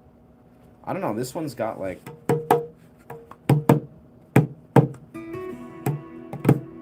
Yeah, I don't know. Honestly, just don't know shit. Not a percussive instrumentalist, but hope you have the most magical time. Thank you. Honestly, I'm destined to. Dance floors, raves, they're my home. I feel very welcome. Thank you, Anima. Never been to Europe. I cannot wait to visit. Yeah. How did you remove the tap pot? Would you remove? Hey, why did you remove the tap pot the hat comment? I don't know. I'm not sure if did she remove the hot comment? Yeah, don't let people speak their truth about hats. Yeah. I mean, it isn't the big fantasy land as they advertise. That's how I feel about Australia. I mean, interesting. I think, the simplest truth, if I'm being very forthcoming, is everywhere you travel is all about your intention and where you're at in life. Like, that's part of why I've had a desire to travel for many years. And I think, there's certain incredible magical intentions you can infuse. But for me, it's always been clear as day. I want to travel from a place of deeply woven intention. If I'm going to go to travel, I want to go and train martial arts with, the local cultures, or, perform music and connect with people musically, and, go and do some fire performance here and there. Like, I really want to weave with the cultures where the magic is where you find it. The same with British Columbia, honestly. If a person came to British Columbia, you could find the mountains and the lakes enchanting and be like, whoa, the forests, they're so beautiful. But if you're a guy like me that's lived in British Columbia, my entire life, I know for a fact where all the magical portals are. These are portals that I'll find through subcultures, through, fire performance communities, through, underground dance communities, through musical portals here and there. It's like, if you know how to, like, if you have the vision, the sight, and the intention, and you bring that with you, that's part of, again, for me, I'm excited to travel all around the world, because I feel like I'm going to be able to successfully, being a music travel YouTuber, definitely find those beautiful portals wherever they lie. Like, the guy with the hat, the guitar, who's like creating music and YouTube, that's going to definitely attract my people. So I think it's like magic is where you bring it. Like you bring the magic to wherever you travel. And just with that, it's like I think that's what's interesting is a person could go to a magical oasis, some tropical island, and then they suddenly are just like, oh, this is not that great, because maybe they go to some weird, tourist resort where they just sit there and do nothing, and they don't really connect with the culture, or they don't really bring a powerful intention, And there's still magic in that. You don't have to be, overwhelmingly intentional, but it's like, I don't know. I think for me, traveling is going to be about listening to the sort of like divine alignment, so to speak, like letting myself find these portals and communities that are an extension of my energy. I'm looking forward to that because I think we're there.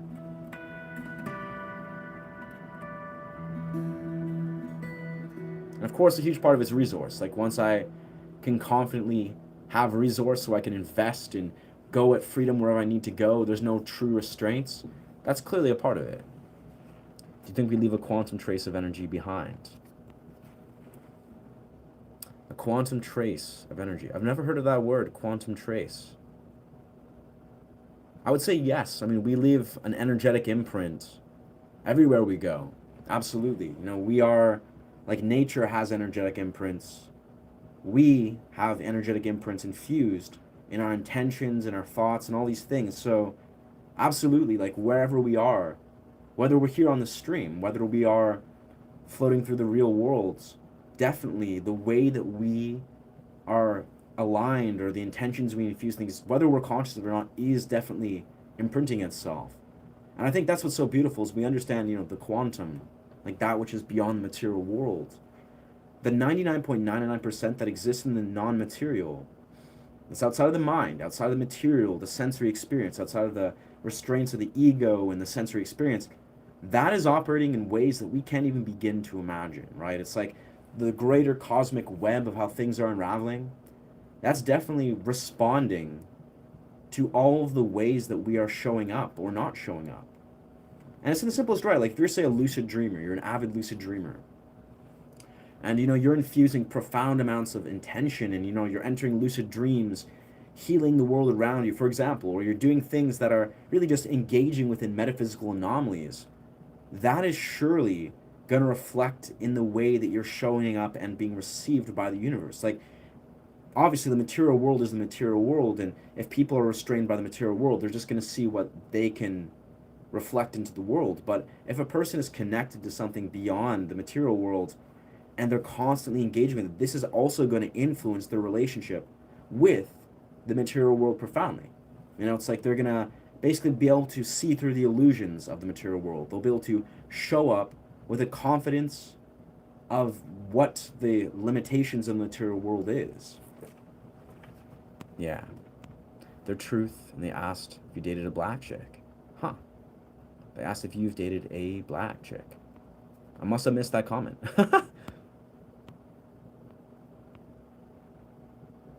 Traveling is about finding yourself in an unknown place. Yeah, I think it really is. That's exactly right, Amy. It's like exact, embodiment of what is in the unknown. Like the quantum, the 99.9% that is in the non-material is the unknown. It's the unwritten, the formless. It hasn't materialized. And that's where when traveling, you're entering a portal of the unknown. You don't know where you are. You don't know why you're going majority of the time. You don't know what's going to happen. And that's the beauty. That's how the universe is able to manifest the most powerful things. That's how you are entering a manifestation portal. Yeah. A temple, or we can bring it to a place. And that's magical. A vibration resonance in the universe can lead us to a place as well. I love that. No, I love that. Thank you for sharing. Thank you for sharing, Linek. Or Ilnek. Yeah. I like your perspective.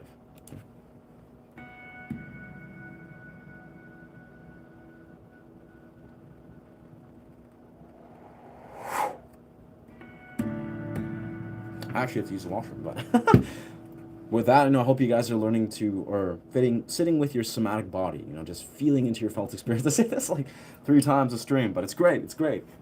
Somatic body is so wise. Your body is so wise, and there's so much wisdom flowing through. Keep it clean, chat. I haven't read. I probably wasn't refreshed with people not keeping it clean, but Ashe's love life is not up for discussion. Oh, my love life. Okay. Yeah, I don't know what's going on with the. I didn't see anything related to the love life things.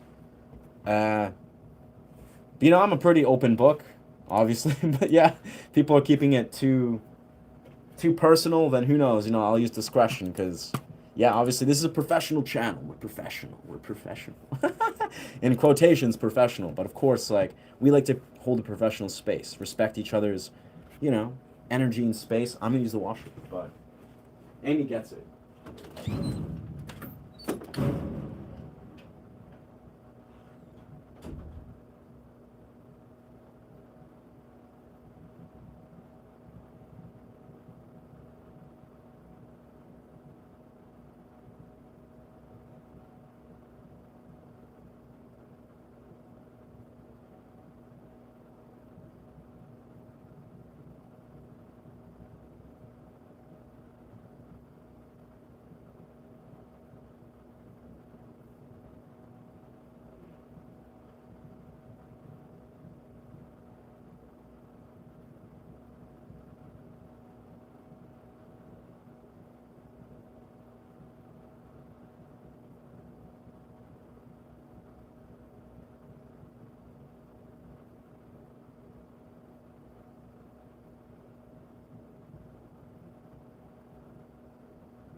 Let's actually flip off this.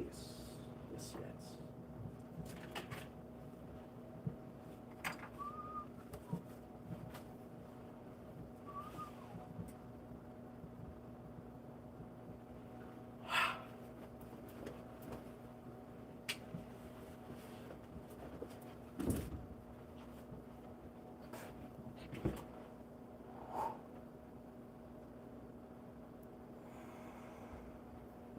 Good stuff. Good stuff.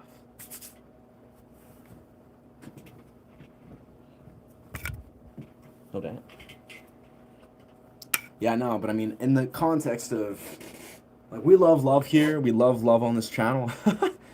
We love, you know, if people want to hold space for understanding and packaging their truth relating to, you know, just honoring these kind of core foundations of how we perceive the opposite sex and things, you know, I like to hold space for, like, people that have questions that, you know, just want to understand a broader awareness of how they can maybe show up for themselves and understand these things. But there's a time and place. And yeah, some people, you know, we maybe just fail to see that the internet is the internet, or whatever. This is a YouTube live stream.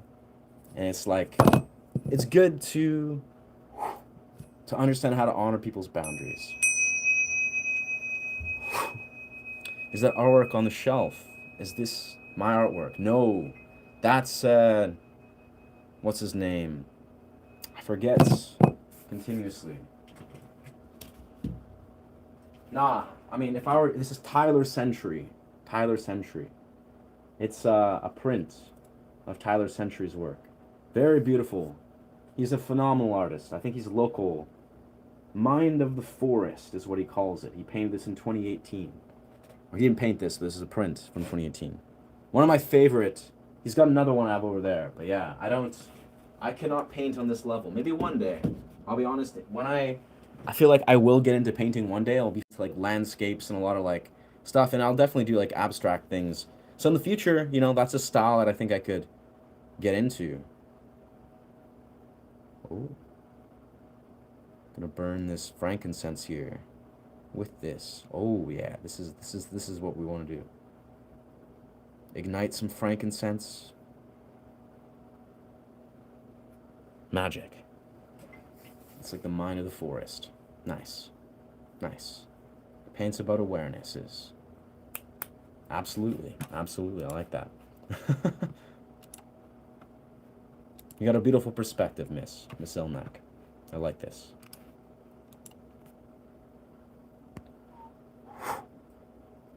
Yes. And yes, to the homie expressing something about his religious ideologies or whatever, music channel, friend.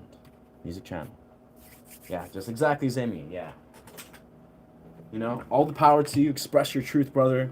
Express your religious beliefs and political beliefs on religious political streams. Find your community, brother, and express your truth. But this is a music stream.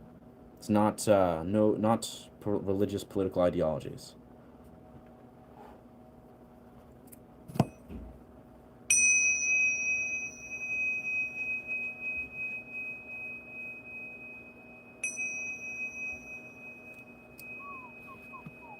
I do have some originals I like to play through, but right now we're just gonna do some improv. A lot of my originals are rusty as ever. They just take time to perform. Let's take bird sounds. I love to hear some bird sounds. Bird sounds. It's hard to find good bird sounds, I find, where sometimes the birds are just like going through a chaotic, chaotic adventure where they're just flipping out. And then sometimes. Yeah, let's go for Japanese bird sounds with the river. That's usually the best. Yeah, that's the good one.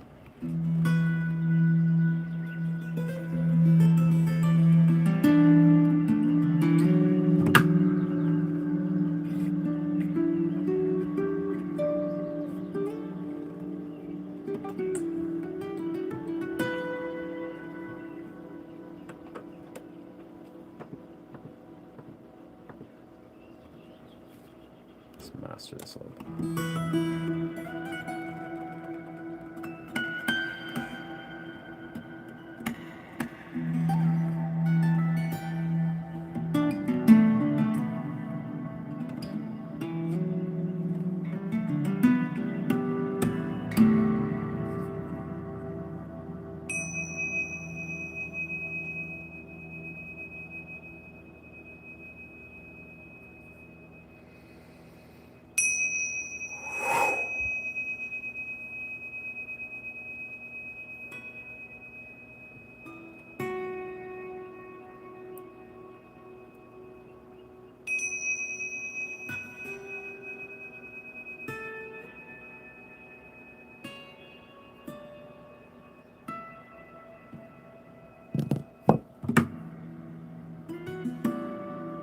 Magic.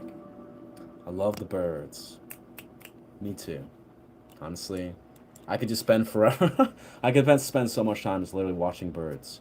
Improv with only diminished chords. Diminished chords. I don't know. I can't say confidently that I only use diminished chords in a select variable. I mean, I use them intuitively, but let's see. I'm probably not going to do that for you, friend. That seems like not the move. Interesting. Diminished. Right, diminished. Interesting. Diminished. Yeah, that's like a very blues kind of domain. 4th fret. I'm just gonna play some D sharp diminished, just to hear, or D flat diminished. Wow. So on the 4th fret. Huh. Yeah, I use dimensions of this similarly because they're triads. Not the move though. I gotta say, very interesting. I appreciate you requesting diminished chord improv, but I don't think that's the move, brother. Yeah, diminished chords feel very limiting, I must say.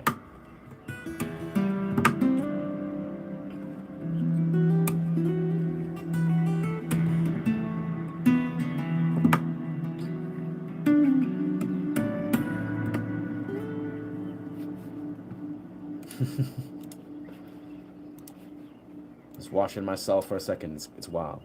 Interesting how many people don't want to discuss religion and politics, and two of the most important topics. Yeah. I don't know, bro. It feels like a lot of people, OTP, definitely do desire to discuss religion and politics. But I'll be perfectly honest, I hold this stance very concretely that a lot of people that are here to discuss religion and politics, they're not actually here to discuss religion and politics. And I'll be as apt to say, if a person's coming to a YouTube live stream to try to air out their religious or political views, more than not, they don't know how to hold space for an intelligent, self-aware argument. That's what I've noticed. So I put the foot down very quickly. So that's just to, filter this. This is also naturally is centered around, music, hold space for, because this is the key thing. This is how I like to express this is a YouTube channel about music and expression. And innately, a lot of the philosophies that I like to talk about, we're talking about metaphysical philosophy, XYZ, these actually all connect to expression, to musical. There's a very free form, open theme. Political and religious ideologies do not hold that same stance. Like, it has nothing to do with free form expression. It just doesn't. Like, to music, relating to music. Yeah, you could argue being like, oh, but there's music that's about political statements, usually about against political statements, or talk about religious ideology. Sure, there's music that for whatever reason is often propagated in these things, but as a musician for most of my life, I've never even remotely desired, like, hey, let's write a song about a political ideology, especially the ones that a lot of people try to fixate on. And I also do not ever desire to write music or even associate music relating to religious ideologies. This just does not connect with me. So maybe it's a bias. Maybe it's me setting a healthy boundary. Of course it's that, but I don't know. I'd love to be wrong, but I'm just using my best intuition. Is a lot of people that are trying to hold space for religious political arguments, and this is just me, navigating the waters as a streamer, they just do not know how to have a healthy, intelligent argument. Maybe, again, I don't want to box these people in. I don't want to, send people away inherently if they are, self-aware and want to have like an intelligent philosophical debate.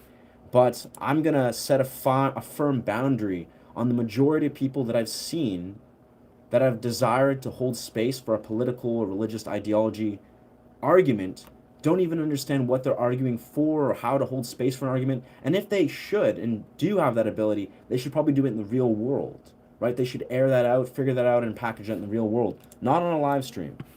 But, say la vie.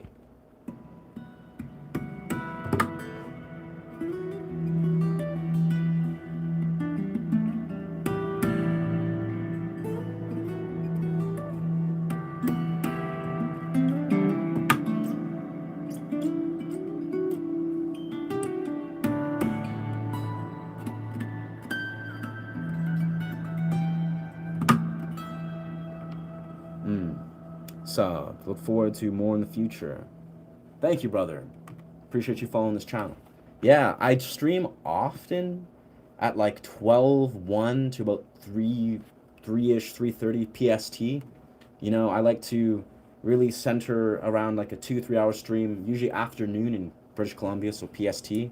And then I usually also stream at nighttime, like once, in the evening, usually for like, maybe like 8, 9, or 10 for like an hour or two. So I like to keep that consistent schedule. I'm primarily on the grind to get watch hours and, unlock monetization. So, but yeah.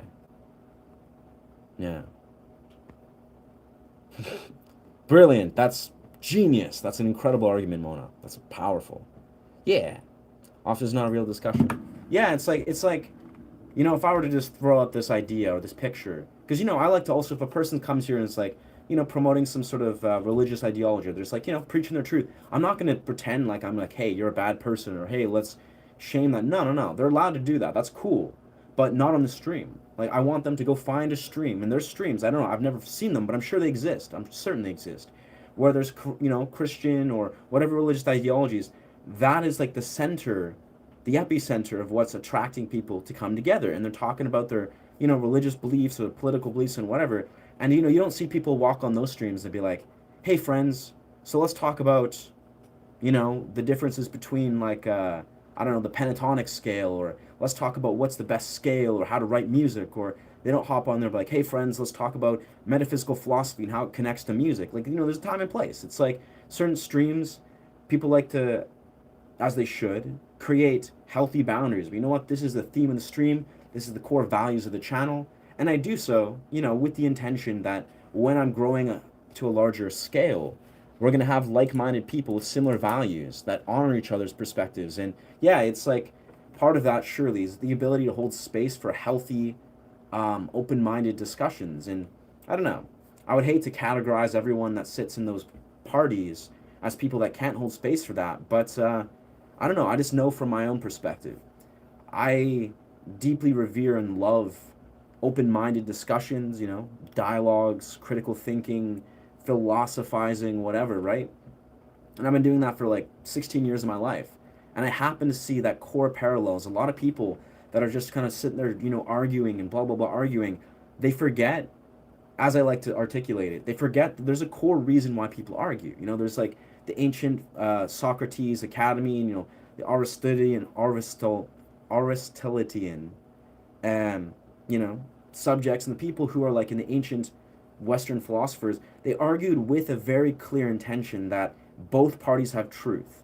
They're acknowledging each other's truth. They both realize they have truth, and they're coming to a deeper awareness of truth. They're not arguing because they're just emotionally invested. And they're like, oh well, it's me against you. I dislike your perspective. Blah blah blah blah. That's not an actual argument, right? And it's like, I think if a person studies like ancient philosophies, or they have some sort of philosophical connection or context, they're probably going to come from that, because that's what they're inspired by. They're inspired from like the Socrates and Aristotle world of thought, where that's why these philosophers even argue. They spent their lives, they devoted their lives literally having an ancient philosophical academy where all people did was have philosophical discussions and arguments. They devoted their lives to that.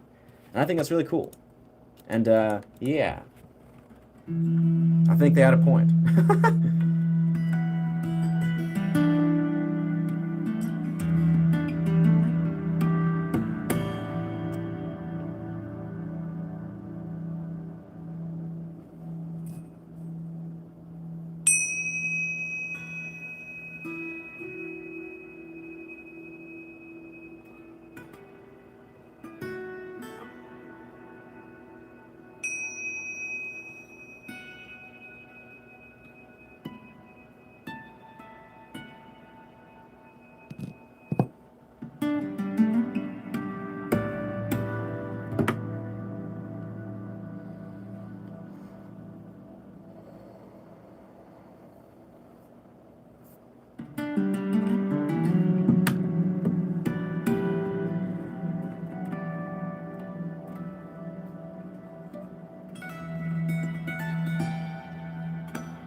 Man, music is just great.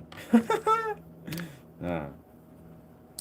Oi, Earth is flat. And wow, are we gonna have to really discuss another subject that we have to ban from this channel? Because I don't think we have any. I mean, I think homie's just trolling. He's basically encapsulating the exact thing I said that we should not be doing. No temple, what are they? The densities are not places, but states of awareness through the one infinite creator explores its own nature. Yeah. Yeah. Yeah, that's actually, weirdly enough, that's what I was referring to earlier. Is, according to the law of one, like I know you've referred to it yourself, is the law of one speaks of how we are shifting from 3D to 4D and eventually to 5D. And it's not dimensions, it's densities. That's why we as human beings have been experiencing such a, like, I'd say, massive shift in how we are experiencing our consciousness. We have evolved and gone on a path to awakening our consciousness. There's like a consciousness revolution that has been going on the last 100 years or so. It's very distinct, it's very pronounced. We went through a very powerful shift the last 100, 150 plus years. And that is, as the law of one explained, we're moving into the 4D, from the third to the fourth density. Now, I'll be honest, I don't have a massive array of understanding of the densities to that degree. I sort of understand what Matthias Stefano speaks of. I've studied a little bit of metaphysical philosophy, but densities are not places, but states of awareness. Yeah, yeah. Yeah. Second density is the density of growth, where life begins to move, seek light, and develop towards self-awareness. Third density is the density of self-awareness. Beautiful, brother. Density of self-awareness where consciousness awakens, yes. Choose how it will serve. Fourth density is the density of love and understanding, where the separation softens and compassion becomes the primary way of being. Whoa. Dropped my... dropped my ting shit here. What's good, Datsun? Welcome, dog. Fifth density is the density of wisdom. A lot of these definitely make sense. These align with a lot of my understanding, as I've, heard from other speakers and what I've read. Density of wisdom, where love is refined through clarity, discernment, deeper understanding of truth. Interesting. Should be working instead of enjoying your stream and rejuvenate. I mean, no pressure, brother. Absolutely, I don't want to, I appreciate you being here, and, that seems like a worthy interjection, but but feel zero pressure. You have free autonomy at any given moment. Exit the stream, flip off your phone, be present. I really advocate that. For the better, for the worse, it's we are so deeply connected to these phones where I think it's healthy to just be you're allowed to. You have free autonomy to exit this stream whenever you want, as do I. I'm allowed to exit the stream whenever I please. Sixth density is the density of unity, where love and wisdom and balance are the illusion of separation is nearly dissolved. Yeah, this all checks out so far. Seventh density, I knew it was going to, but seventh density is the density of completion, where identity dissolves fully into the one infinite creator. Very nice. Eighth density is both an ending and a beginning.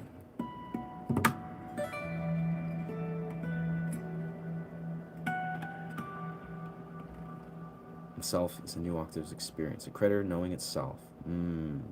Interesting. Very cool, brother. Nah, yeah, I like that.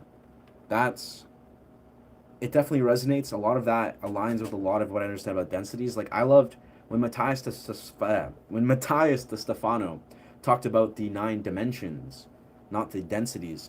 A lot of it parallels that very closely, but of course densities is a more, as you said, it's a field of awareness, not dimensional planes. I love that, though. That explains a lot about, again, how the law of one articulates densities.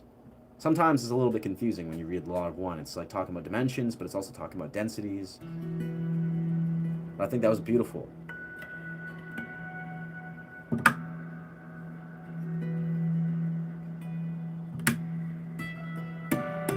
That makes sense, too, though. He has a beautiful temple. He has a beautiful temple. Yes, beautiful vibe.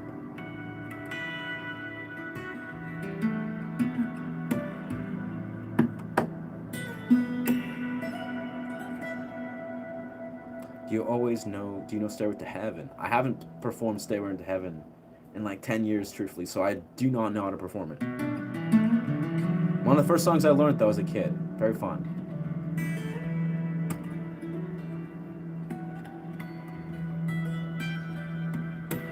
How does it even go?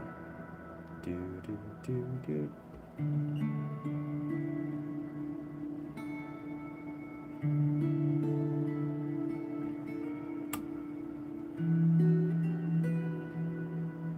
I don't even know. Yeah, I haven't played in so long. I have no vivid recollection. I'm just gonna intuit.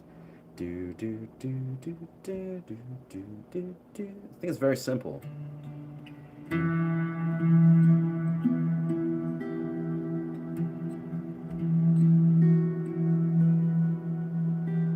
That's the first key, I think. Do, do, do, do, do, do, do, do. I think it's a lot of open notes.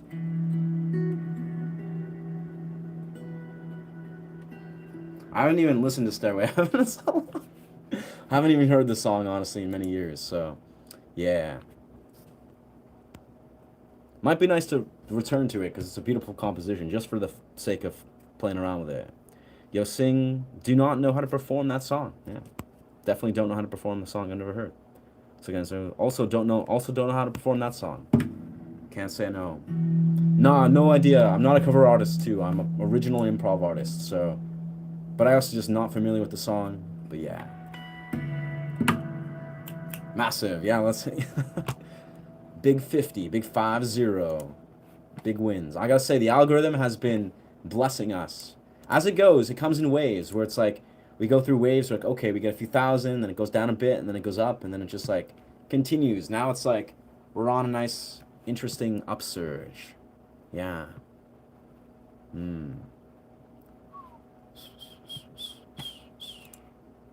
Ah, yes. Long form. I'm just checking out my analytics for fun. Checking out my song I released that I think YouTube algorithm is mysterious. So mysterious. I gotta say, Like the YouTube algorithm and long format YouTube, such a weird entity.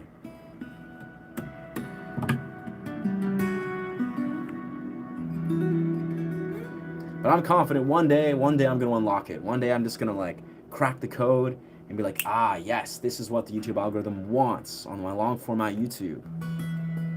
And of course it'll happen. It happens on literally all parts of YouTube as I have. I'll figure it out eventually.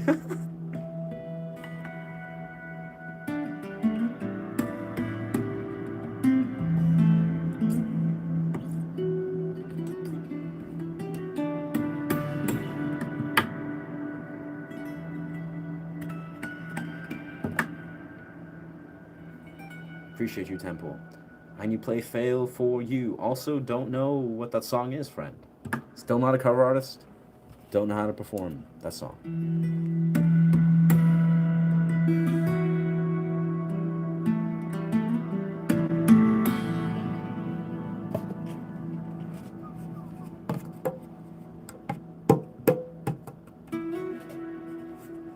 All about the angle.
That attack went nuts. That was good.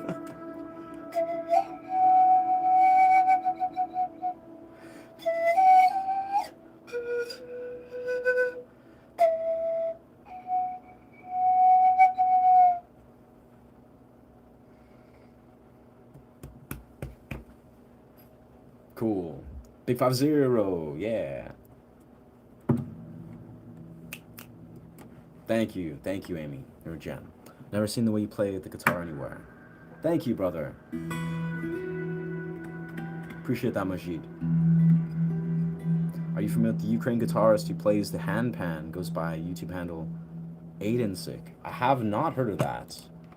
I'll check him out. That sounds cool as fuck. I gotta love music YouTubers. Oh, okay. No, okay. Aidensik. Aidenik.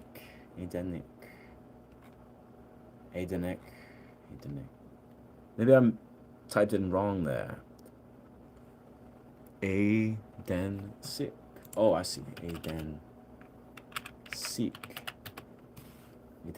Ah, Aiden. I see what the... Yeah.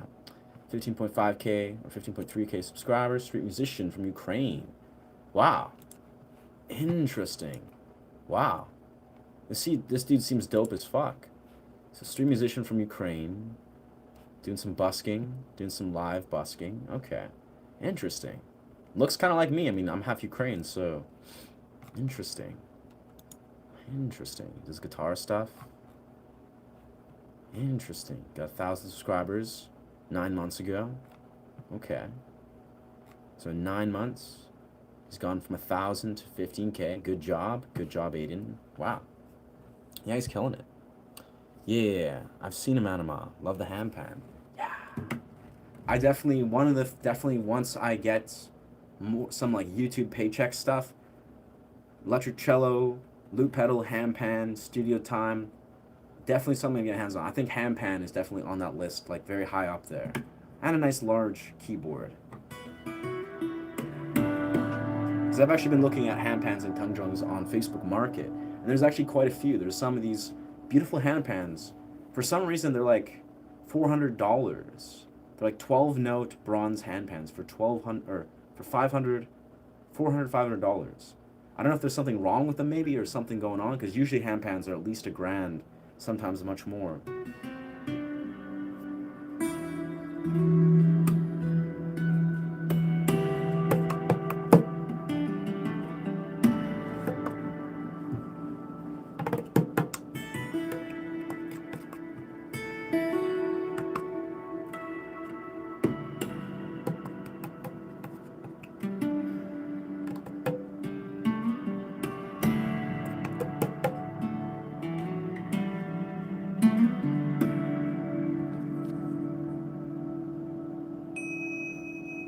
Really need to get more string for this, baby. Yeah, very curious. Aiden seems like an interesting dude. I wonder if there's a way to contact. So there's guitar busking, streamed members only, all streams members only. Okay. Seems like a core theme. Lots of members only streams. Members only, members only. Makes sense. He's got 15K subscribers. Relax handpan meditations. Feels like members only streams is a very... I guess maybe the streams are open to public, but I'm sure he just makes the content members only to watch the streams. Very good. Sunset busking. He's got nothing on shorts. Doesn't got a lot going on live on his videos. Interesting. Man. Interesting. Yeah. It always intrigues me. Like, not throwing negative salt at... I mean, he's obviously only been... He's been doing the YouTube thing for what? I don't even know how long. Maybe like a year and a half or something. But it's interesting how he has 15,000 subscribers. He's doing his lives. I imagine he's getting, you know, relatively decent live exposure. His shorts haven't achieved anything really. His videos haven't achieved anything, which just... He's gotten like, you know, maybe like a few hundred views or 1,000 views every once in a while. But it makes me feel that he's a YouTuber that hasn't focused on like the YouTube aspect. That is, he hasn't focused on strictly creating like high quality content that, you know, hits algorithmic boosts for whatever reason. You know, he's not maybe focused on that. But it always intrigues me when I see people with like 10,000, 20, 30, 50,000 subscribers and they haven't basically developed a relationship with the algorithm where they're really delivering numbers. It makes me feel that they're, at whatever point, they've sort of forgotten or haven't realized how to unlock the algorithm in their thing. Because if you have like 20,000 or 50,000 subscribers, you should be delivering like good numbers in your content. Like, if you're not, then you're clearly doing something wrong. But yeah. Charlie and the Joggler app. Interesting. Never heard that song. Don't know how to perform it. Yeah. I've seen him in anima. He shows my feet all the time. And there's the dude with the beard that sits in the lake.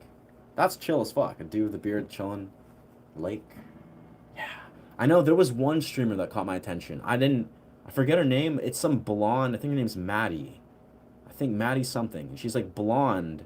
Has like, I don't know, maybe 100,000 subscribers. She's a live streamer. And I checked out her stream just for a moment. I didn't subscribe to her, unfortunately. I kind of desire a thing because I think I would like to reach out about collaborating or just, you know, learning from her. But she's basically has like 100,000 subs. She's doing streams. She gets like 50, 60,000 views. And she's literally just like, you know, doing what I do. Like, she just pops on the stream, talks a bit, plays some live music, plays some guitar, does some singing, has a very angelic voice. And yeah, that was a streamer that spoke to me. I was like, you know what, this chick, she's doing it right. Like, she's clearly, maybe it's because she just has a beautiful presence and people really adore her dynamic. But when I looked at her channel, I could see that she hit all the marks. I was like, okay, she's at a place where she's hitting all the successful marks. Like, I can be certain that she's sponsored, she's receiving a good income. And it's weird because I look at a lot of channels and I try to, like, you know, feel them out and be like, wow, there's some holes in this channel where it's like they've achieved, you know, a lot of success in a subscriber base, but then they haven't actually like fully embraced the whole YouTuber, you know, thing. And it's like, it intrigues me because it's just like, I feel like if you're at a 50,000 or 100,000 place, you should have definitely already figured out how to, again, like, make a good you know, following and viewership, and you should be making like good money at that point, if not way before then. I don't know. It's good things to think about. Charlie and the Juggler. So he streams a lot. That's the key. Yeah. Yeah. Oh, yeah. I think streaming a lot is always the key. Like, consistently engaging with your audience within the YouTube algorithm, like, that's a win-win-win. Like, you win invariably if you're consistent, you're putting in the time and energy. But another interesting part about succeeding in YouTube is it doesn't have actually anything to do with basically how you independently are offering value. And you could have a powerful brand and a niche that's succeeding, but if you're not like creatively understanding how you can basically make big moves and leaps and maybe collaborative moves or make content that's hitting certain things, it's almost like you're not marketing yourself successfully, then you could have a massive channel and it could go not as far as it could take you. It's like it's like almost like the part of marketing a YouTube channel is more important than just having the channel and just like establishing it. So you got to like think outside the box. But I don't know. I don't want to buy your guitar. I want to buy your hat. Nice. Well, guitar is not for sale. Hat's not for sale. But I mean, you can buy the same hat. You can definitely buy the same hat from the seller if you desire to. Yeah. We have some wanderers here. Wanderers are those who have come from higher densities to aid in raising the planetary vibration. That's magic, bro.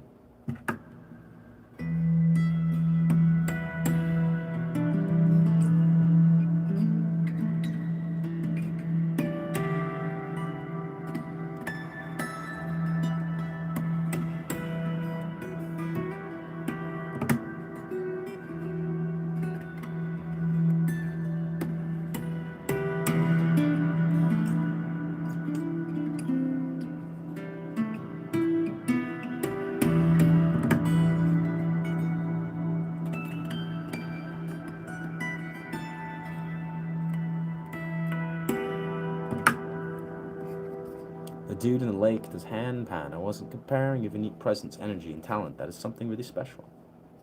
Yeah. Oh, thank you, brother. No, I mean, I'm comparing, definitely.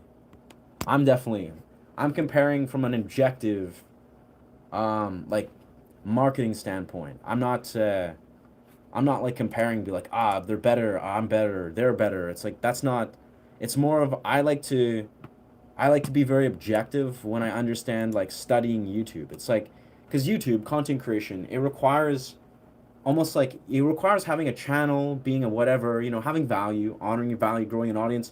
But there's other parts to successfully growing as an artist or a YouTuber that I'm very intrigued of learning about. And again, it's like when I see other channels, I like to poke holes in them in a respectful way. If they're killing it, I'm going to acknowledge that they're killing it and they're phenomenal. But it's like even beyond just like channels, that dude's he's a phenomenal artist. Like I honestly honor where he's at. He's killing it. But it's like I like to be very objective and very honest of looking at like, okay, what is the channel doing right? What are they doing wrong? Like just from a strict marketing, almost like student of YouTube perspective. Like I like to break these things down so I can understand them better. So when I look at it, it's like part of what I take away is a lot of YouTubers that succeed seem to not only be, say, like a YouTuber of like, okay, I'm gonna say they're like a YouTuber that's a guitar YouTuber, and they maybe break down riffs and they teach people guitar and that gets them so far, right? If you're, say, a person that's like, you know what, well, maybe how can I, sort of what I've randomly approached is like, how can you not only create a teaching,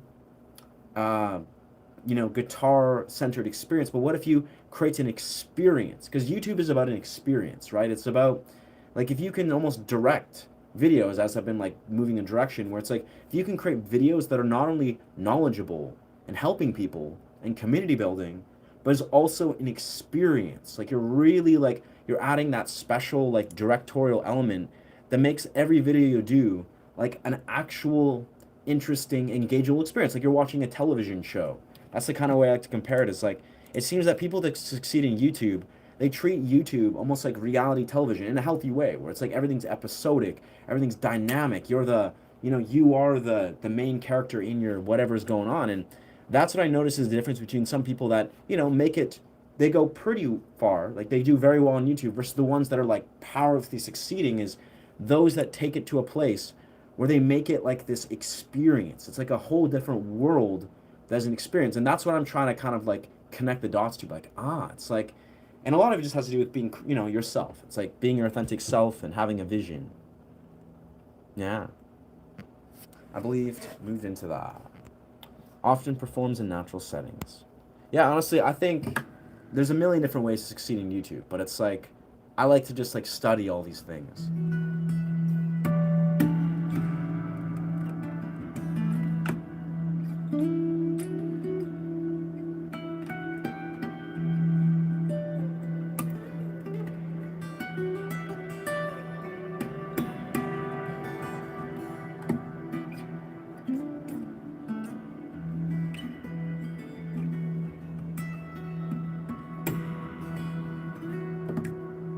Hmm. Yeah. Many feel out of place, feel different, not fully at home, have a natural pull towards truth, healing, unity, and heaviness of the world more intensely. Yeah. The wandering risks becoming karmically involved in third density illusion. Yeah.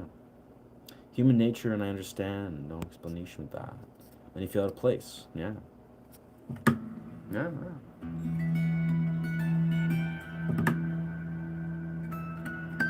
I like that, brother. Yeah. Out of place, like not fully at home.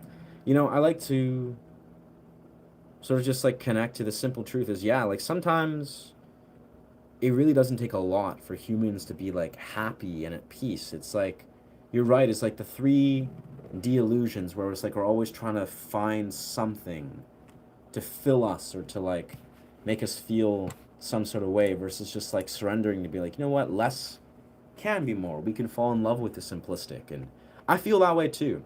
That being said, I'm also honestly quite, weirdly enough, I'm almost like very embracing of the fact that I'm a 3D, being. It's like I'm embracing, in some ways, I live in a society. I'm a part of a society as I am at this point. Maybe I'll transcend that. Maybe I'll find the means of truly integrating myself into a place where I can step outside of society indefinitely. But the role that I play right now is a member of society, right? I'm a member of various creative communities. In my real world, like I go to raves, I meet people all the time. Like I love being a member of society. I actually love being a member of the 3D. Now I feel like the role that I play is very special, that I can see through a lot of the illusions that people get trapped in. But I think as a being of the 3D, I really feel like it's an honor to still be, even though it's like you're right, there's probably illusionary properties, there's parts, not saying that you're talking as like a broader concept, but I think it's interesting because like even as a being that's locked in to the 3D programming, there's a way that you can still be like almost like a reverie or an outlier, that's one that is a part of this system but not in it.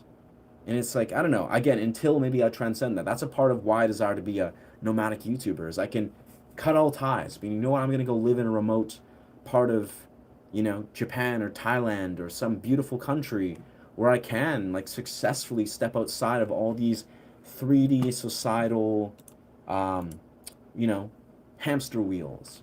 But until that day, I'm still a part of society, and like I honestly feel it's like I'm blessed to be a part of one that still is a part of the society or the matrix of what this is, but with an awareness, like with a little bit of a heightened awareness that can see beyond the illusion, so I can help people. I can like, my everyday person that's locked in this society or in this matrix, I can literally like embrace them without judgment, be like, hey friend, like let's have a conversation, or I can at least let them see there's something beyond this. Yeah.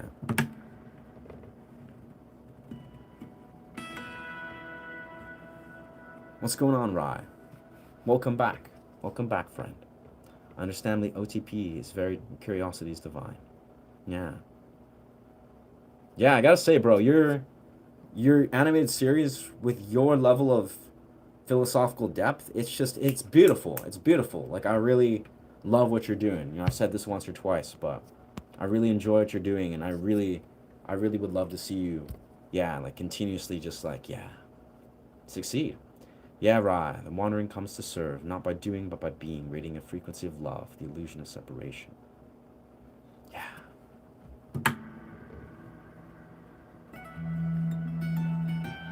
Wicked. Appreciate the support. Yeah, appreciate you popping in and chiming in. I'm tripping on my words. I'm honestly on a fast right now. I could probably break that fast soon, because basically I just did the cold plunge, drank a bunch of cacao, and did this stream. But yeah, honestly, I stream every day.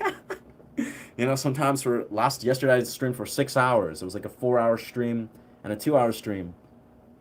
But this is abnormal. I'm on the grind. So feel no pressure. I'm like live so much that, you know, if you're not here frequently, that's cool. Like, trust, it's like, this is not the normality to just be like chronically online.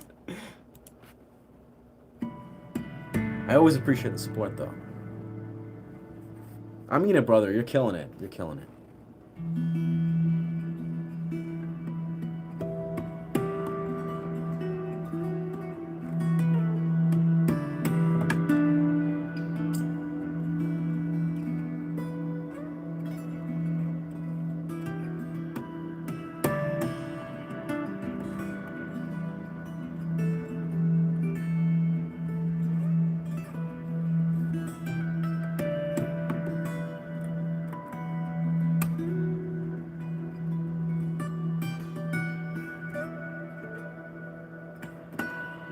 Whew.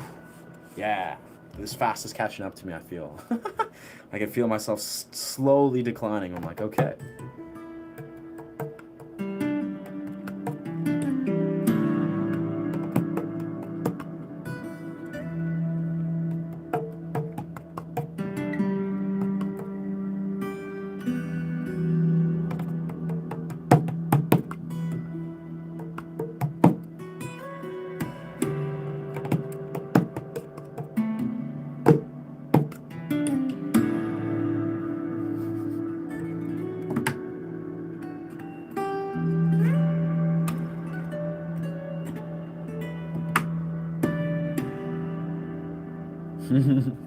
Yeah, mistakes are a part of reality.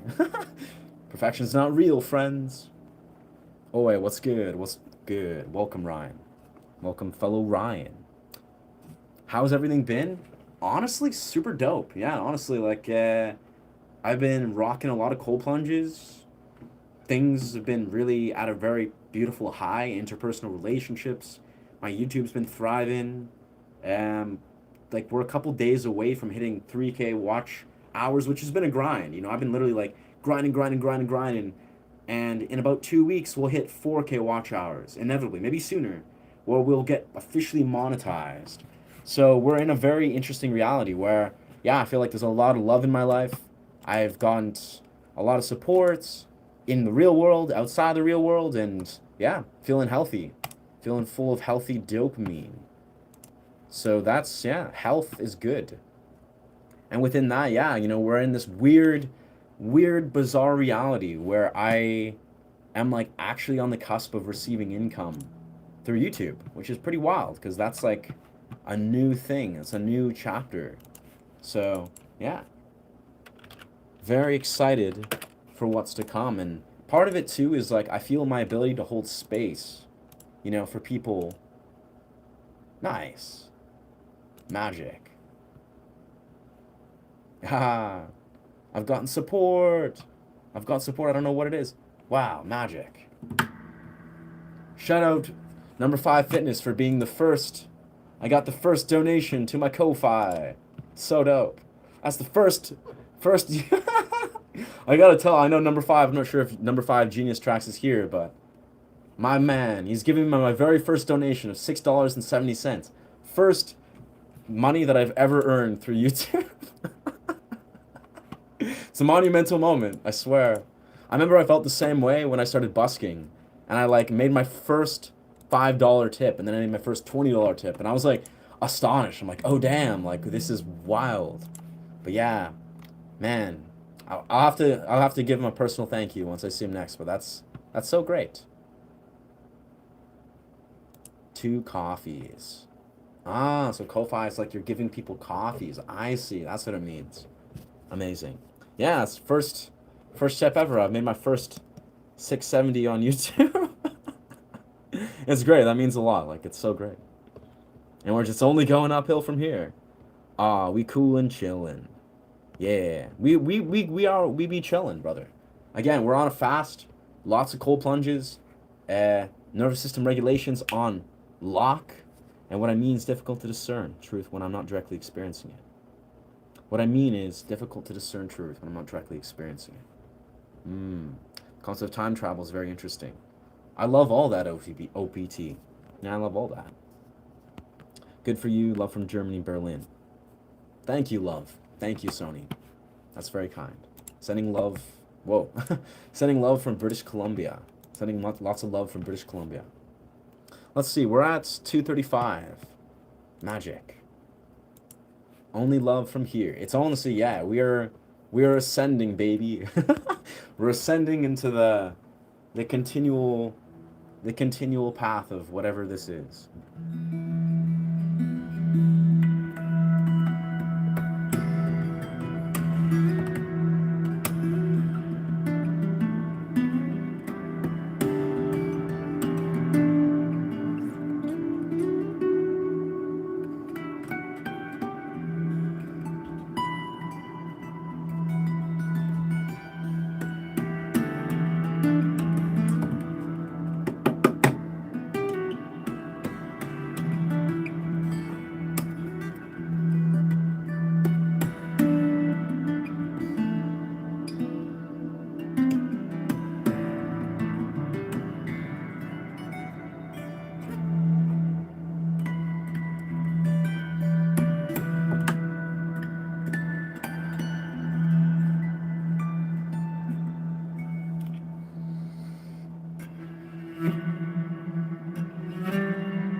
That attack just clipped out, but yeah. Very nice. Oi, congratulations. Thank you, thank you. Thank you, thank you. Big love, mad love. You can learn remote viewing in time. Very curious remote viewing. You're doing positive all the way around. Yes, sir. Yes, ma'am. Yeah. Honestly, it's all, yeah, it's been going great. Yeah, it's been great. It really, yeah. I hope things are going well for you too, Miss Rod. Yeah, lots to be happy for. Like, you know, people speak a lot in this world of gratitude and like to feel gratitude and think gratitude and etc. etc. And I find it's interesting is of course of yes, you want to be gratitude is a genuine force of nature, but it's like I think it's interesting when you develop a life that is almost like embodying like unapologetic waves of gratitude. It's not even like you think gratitude. You're not just like I am gratitude because of or grateful because of XYZ.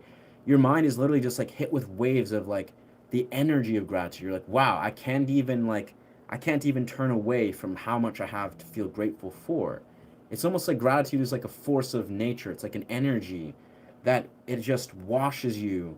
It just hits you with waves, you know, beyond just the thought of like, I am grateful. You could say that and maybe you mean it, maybe you don't. I don't know. But it's like, it's interesting how gratitude seems to be like an actual energy force. Nothing to do with like the word that we say is gratitude. But of course it can if you want. Or if it does. Sometimes premonitions or remote views are symbolic rather than literal. Magic. Magic. Let's do whatever this is. Yeah, whatever it is. Yeah. Absolutely.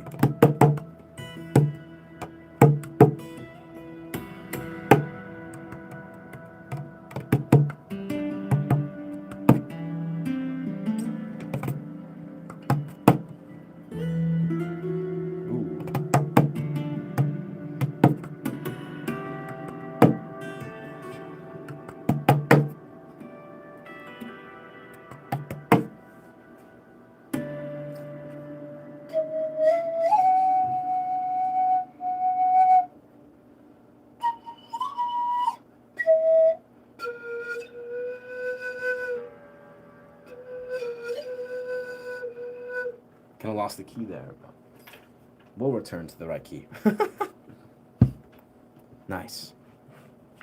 Not sure, but there's so many hats out there. Not sure when there's so many hats. Interesting. I don't know what you mean by there. This is my hat, though. I designed this hat. Yeah. Don't think there's many hats out here like this. Your energy picture in this. Your energy picture is this.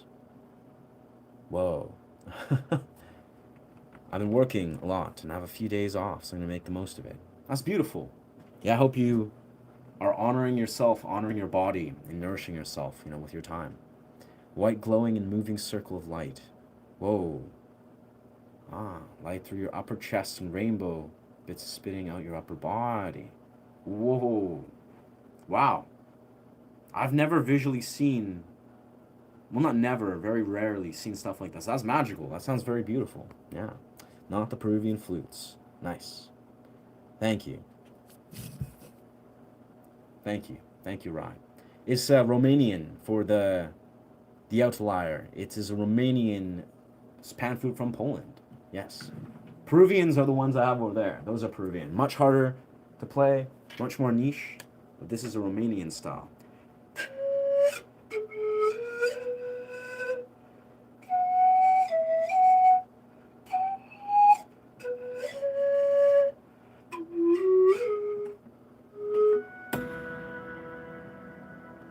Let's find this thing. Let's go back into G sharp. Oh, whoa. I think I hit my, plug setup. So if we're in G sharp, this is much more natural with this here.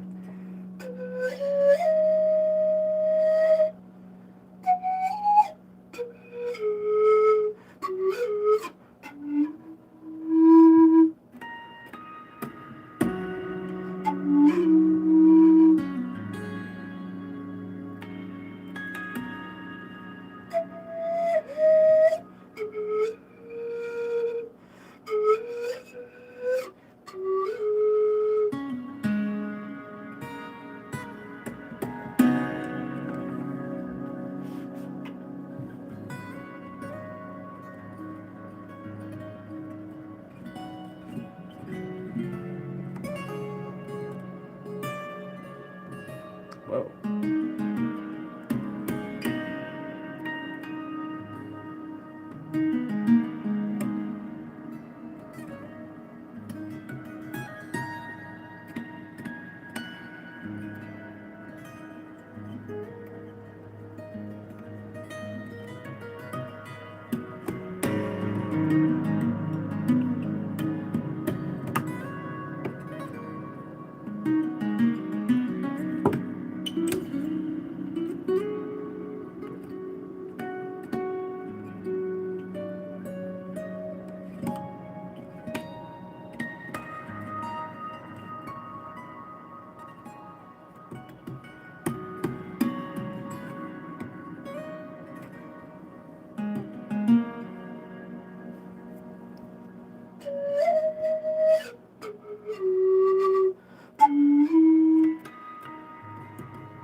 Yeah. G sharp, baby. G sharp. Have you recorded your mystic guitar sounds? That I have. That's, yes. Lots of my YouTube has original stuff flowing through. Lots of stuff, some larger original compositions that I've yet to fully record. I think I'll record them soon. It takes a lot of energy, or I gotta like really sit down and focus to record some of these originals. But yeah, I actually just released something I did yesterday. It was a very beautiful original piece, Cosmic Map. That's the one that's sitting on my long format YouTube. Cosmic Map. Yeah, sounds nice. It's a beautiful sort of synergy with the pan flute, and yeah, this, I think it was this tuning. Yeah, so G sharp. Very inspired.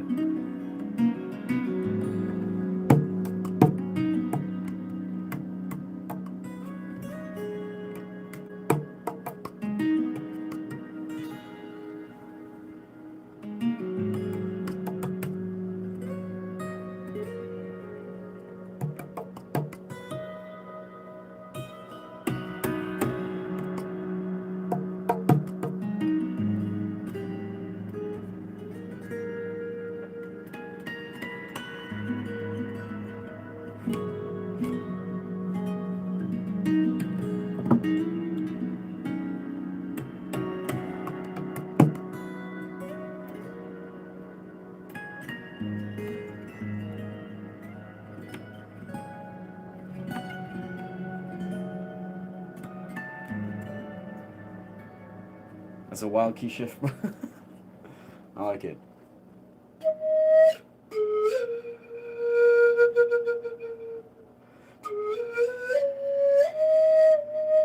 Interesting. The instrument's from Moldova as well.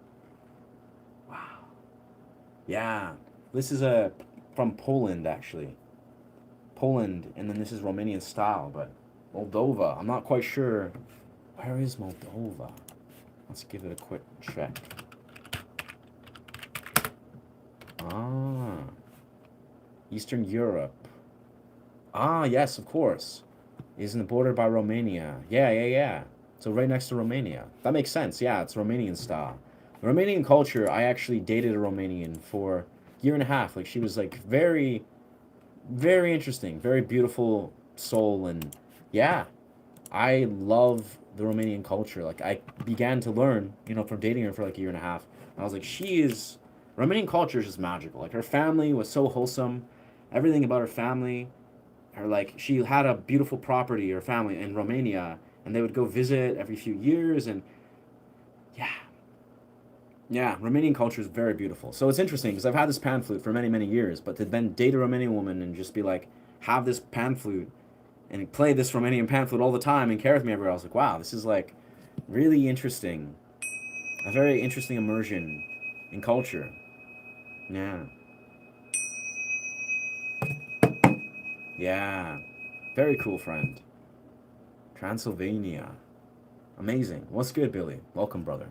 Mystical Music Journeys with Ashay. Yes, sir. Or yes, miss. All the time. Very mystical, very improv. Thank you. Thank you, Gala Violet. Thank you.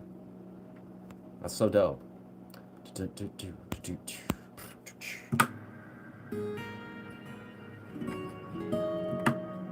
Magic. All right, I think for the sake of time, we're at, it's like 4:20, okay. Yeah, time's looking pretty good, but I think probably the next, 5-10 minutes, we'll put a close to the stream. Probably end it around the 3-hour mark. Yeah. Yeah, they're so open-hearted. Like, I swear, the family, it could have obviously just been her family itself. She had, 2 sisters, a very young sister, young brother, and they were just so, classic family wholesome vibes. Like, they were all just, so loving. They're also quite well off. They're quite rich, but they were just wholesome as shit. Like, they lived very simply.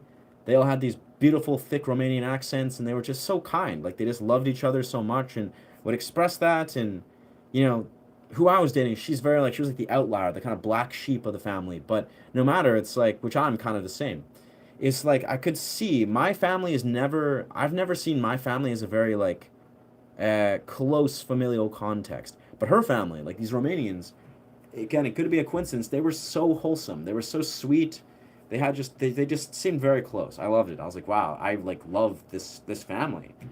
And yeah. They were just they're so warm and welcoming. Like, I remember first meeting them, I had a dinner with them, and then I went to her sister's wedding and got to see all these Romanian people at this Romanian wedding, and I'm like, this is so just so wholesome. I was like, god damn, everyone's so welcoming. I mean, it also, the guy that she was marrying from her sister was Canadian, and he was also half Ukraine, and he was just a kindred spirit. So everyone was welcoming. Everyone was like, yeah, we all love each other. And I'm just like, damn, is this what it feels like to have a family? This is what it feels like to have a family of people that are just really revering and honoring each other and on the same page to some degree. I was like, damn, this is bizarre that I just didn't know what this feels like. But I could never really know, but it was nice. I gotta say, I have a special place in my heart for Romanians. I missed you. I was working. Appreciate that, dog. Dog, we've been streaming. We've been streaming as we do. But I gotta say, we're at a very special place. Even this last 24 hours, the streams have been really, really nice. I feel like everyone's been super dope. Zero trolls. Literally, maybe the 0.3% of these streams have had trolls in the last 24 hours. Today, there was a couple, but it's yeah, everyone's just been so dope. And I feel like we're aligning to a place where I'm so close to unlocking super chats and then eventually getting monetization. Life is great. Yeah. There's a cool story on them. Wouldn't watch The Revenue after that. I'll rewatch it after. That's great. Really love rewatches. Rewatching is great. I mean, I always find it's a mind fuck to think that everything that I'm doing on these streams, like everything, the troll quarrels and the philosophical dimensions. There's just so much that goes on in these streams. Especially I'm here for like 4 hours, and I love it. I stand behind every word I say and everything I do. But it's like it's a mind fuck to think that's like, whoa, this is all in a public sphere. But it's also part of the magic. It's like this is my channel. Have you heard of Astas Ton? I have. I love Astas Ton, brother. I love Astas Ton. Yeah, shout out Astas. He deeply influences my playing style, actually.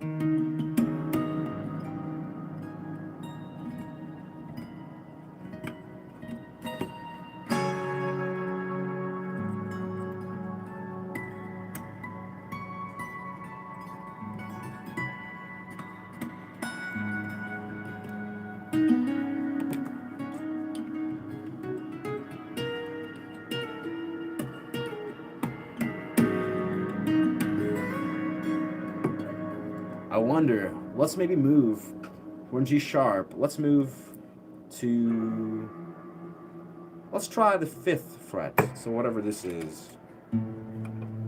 We're now in the key of A. Let's go in the key of A.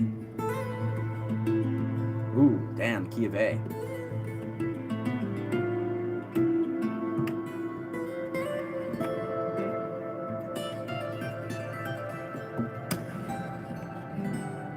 Wow, I like the key of A. I'm now in 5th capo.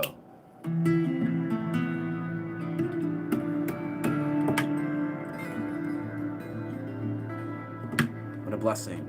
Something isn't always longed for too. Romanian family, I'd stay for days when I was a kid. I was a group of Romanian family, I'd stay there for days. Yeah, very cool. Like, I swear, I immediately after, like, meeting this family and getting to know their culture, which I never did in my life. Like, really, I never knew anything about Romanians. And then I get to, like, see this immersion of these pure Romanian family, and, I'm dating this Romanian chick, and I get to see all the culture. I'm like, wow. I'm like, I love Romanian culture. Like, it's not even like a feeling of, like, oh, like, maybe it's this. It's, like, everything about it, I was like, this is powerful. Like, I want to go to Romania just to somehow, like, explore why this family is so pure, like why their culture seems to just impact so powerfully. I don't know, maybe it's, again, could be a bias, could be like, maybe it's just them, but super special. But yeah, he wants a shout out. Sure, brother. Memphis, shout out Memphis, and Jockeys. You got this, brother. Whatever's going on, you got it. Let's see how we can incorporate this into the key of A. Key of A.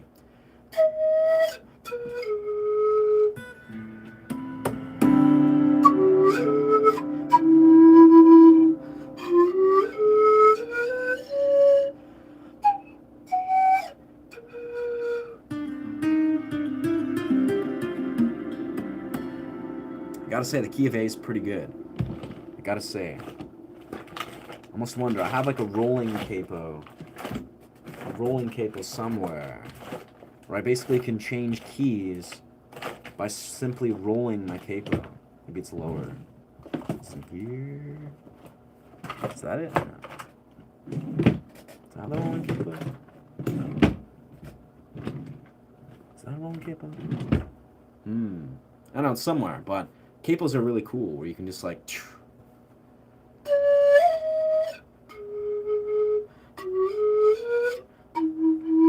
The A is a beautiful key. Beautiful key. Someone was longing for, the trolls are drawn to the crowds. People like drawn to the flames. Yeah. All right. I guess Matt J chose his battles wisely. He chose his battles like a champ. Rest in peace, Matt J. Welcome to, how did I say it yesterday? It's the, what is it? Yeah, it's the Comments Revoke Graveyard. Matt J is now a whole fresh member of the Graveyard. Yeah, he's a part of the Graveyard. The Comment Graveyard. We don't talk about that anymore.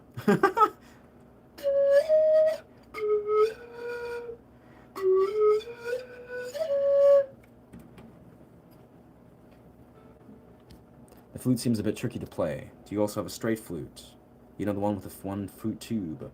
I have one. It's like an Indian style or a native style flute. Yeah, it is tricky to play. Yeah, that's kind of why. That's strangely enough. That kind of says a lot about me. Evidently, is this is the whole reason why I play this.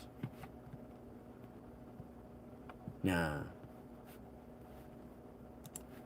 whole reason why I play this really is because it's a challenge. Like I found, I play this and wasn't drawn in by this because it was very difficult. There's a very high learning curve to learn this.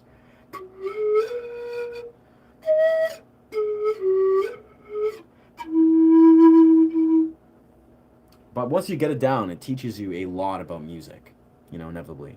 I am in Canada. Yeah, British Columbia. Yes. Hmm. Very cool. Shay, whatever you feel, wherever you feel death, feel it. Don't escape. Death is beautiful, the greatest mystery. Magic. John Cena.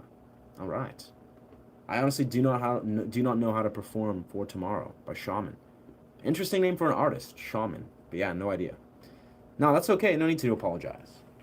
I don't take being from USA an insult. I mean, it's not probably not a compliment, but I don't know. I've never been there. Never really. I'd love to go to California, but I'm Canadian, so I don't know. Their quarrels, their problems, the USA struggles. That's not my problem, not my thought. I don't think about it. I'm Canadian.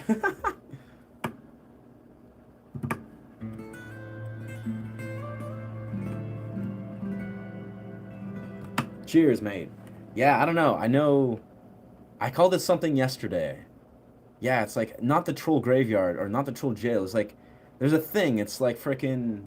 What is it? What did I call it? Something graveyard. It's like the yeah, the stream graveyard or the comment graveyard, whatever it is. It's like that's the graveyard. That's where they go. Where it's like they're gone. Like their comments are revoked and they're in the graveyard. I had a really funny way of wording it yesterday, but I completely forgot. But yeah, you gotta love humor. You look just like John Cena. Whoa, do I actually? Nah, bro. Come on, that's such a stretch. Do I act? Maybe it's John Cena. I freaking forget. John Cena doesn't look like me, bro. Come on. So are you trolling me? You know what? I got a similar face. Got a similar facial structure, if we're really being honest here. But John Cena, clearly, he's John Cena. He's just like, just a meme. I guess weirdly enough, I see it. I see it, actually. Like, dead ass. There's John. Just, like, if I do the same sort of facial thing, I do look like John Cena. That's crazy. Damn. Well, shout out John Cena. Yeah, it's funny when you take away the giant shredded body and whatever's going on, his 6 foot whatever's going John Cena, he does look like me. Yeah, very strange. Learn something new every day. Well, maybe I'll have to do a John Cena, do a John Cena accent. Throw that in with all the people I look like. That's wild. Come to New England, where I'm from. I think you'd enjoy Vermont, New Hampshire. I would love to come to New England one day, actually. I would love to visit New England, actually. Again, I'm in an interesting parallel where, for the first time in my life, as I've, gone this quest of being a YouTuber, I'm actually seriously in this position where once I'm receiving like full-time income from YouTube, getting sponsored, getting to a place where my videos are circulating, etc., then yeah, I think traveling the world is the move. Like I just want to travel like wild. I'll always love Canada and my home is Canada, but I think traveling would be super dope. A strong John like Cena. That's what I noticed. I'm like, oh, the jawline. I got like, the mager jawline, if you will, as the young kids say. Like I got a mogging jawline or whatever. Yeah, nice though. That's high praise. And I look more like Val. I get Val Kilmer now a lot. We get all where the Heath Ledger, Val Kilmer, Daniel Weber, Bon Jovi. For some reason, I don't see the Johnny Depp, but that's Johnny's Johnny. Maybe it's the hat. Yeah, we get all the goods. That's all high praise. All the high praise. High cheekbones. Do I have Indian blood? I definitely don't. I'm Ukrainian. and English.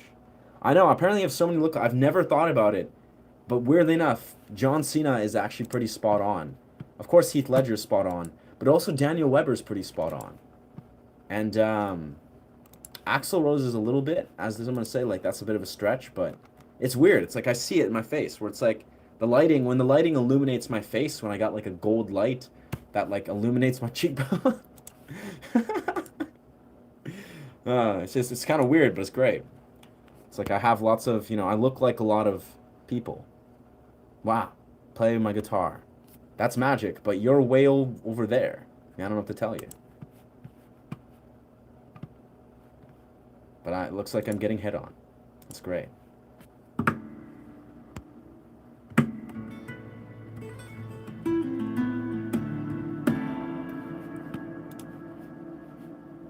Yeah, but I found that wild. The John Cena, like that was a great one.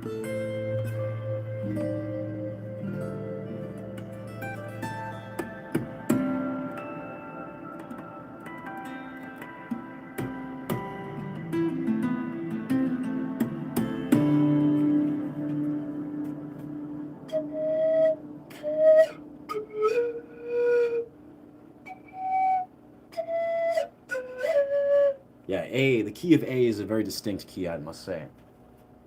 Nice. I've got spots ons. I'm so confused. They've got spot ons. Just play, come on, please, if you may. No idea how to perform that song. I see. Yeah, I have no idea how to perform that song. I appreciate the interest and the love for the song and for music, but I have no idea. We're just creating improvised, sound journeys here.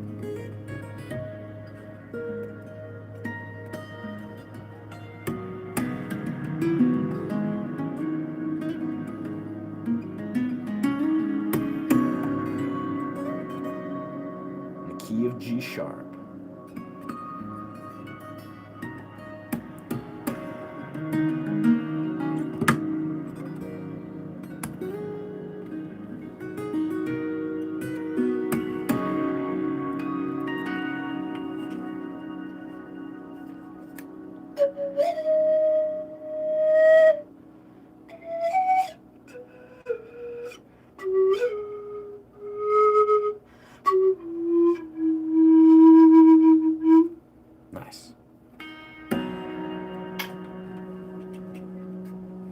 Also, Ryan, look up David Pac-Man. Yeah, the Val Kilmer one, even Daniel Webber, I was like, whoa. Like, I'm looking at Daniel Webber, I'm like, damn, I barely know of Daniel Webber, but I see it. The Val Kilmer, though, yeah, young Val Kilmer is, like, right on. It's all, yeah, it's the jawline. Just, like, whatever the fuck faces they make, they always make the same sort of, like, actor headshot profile.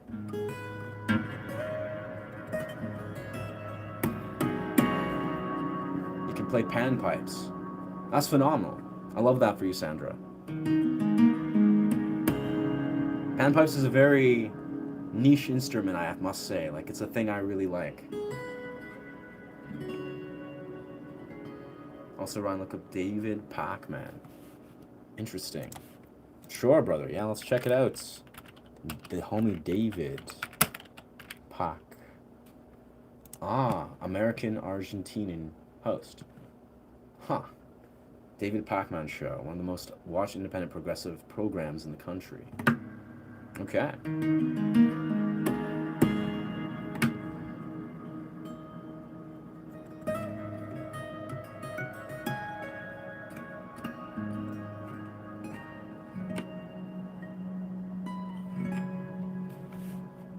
Very fun.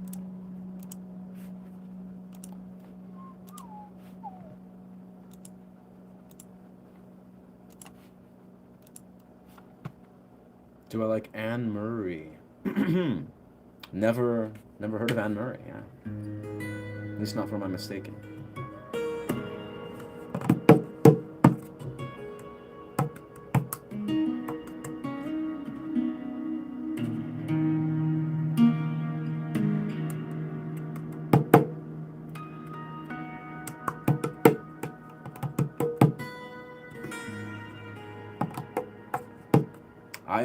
I agree, Sandra. They're very the very ancient, very ethereal feel. You know, just to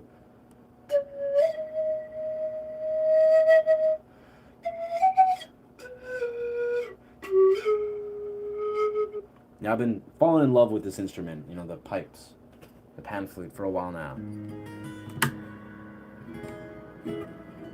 Especially the Romanian style. It's very beautiful.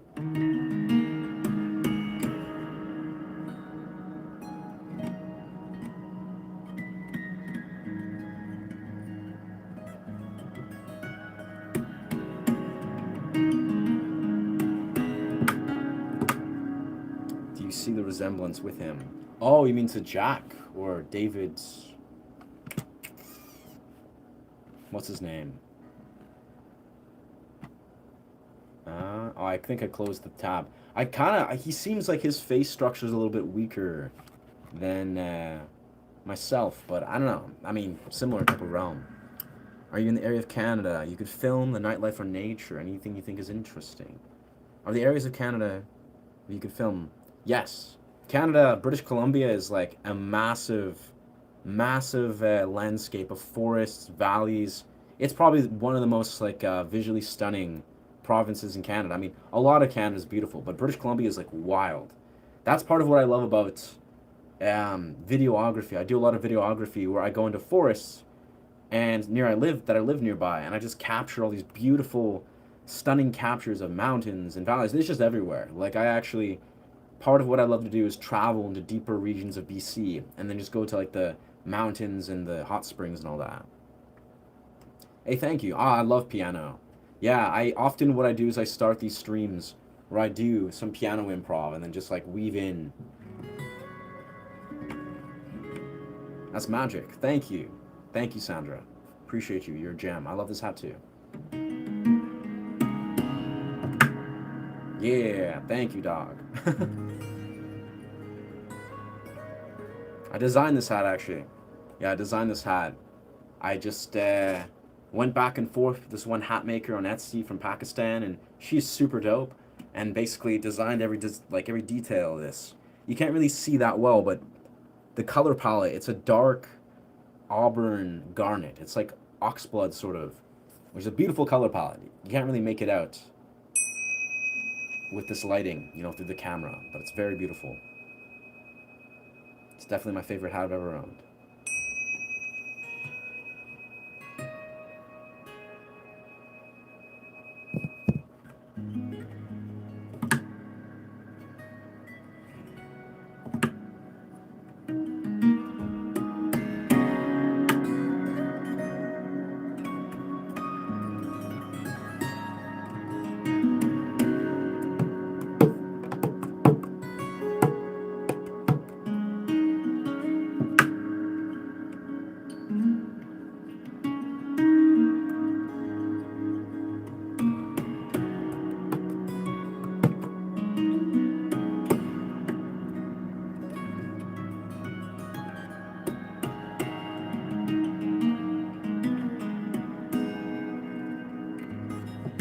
Yeah, yeah. Interesting stance. I mean, I'm a vegetarian, so haven't eaten any animals or been supporting of anything that's in that stance for 11 years of my life. But I mean, you're correct. This is made from leather, but I'm not losing the hat anytime soon. Hate to break it to you.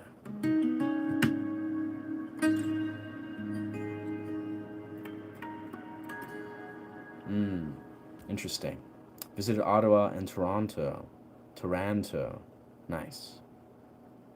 Yeah.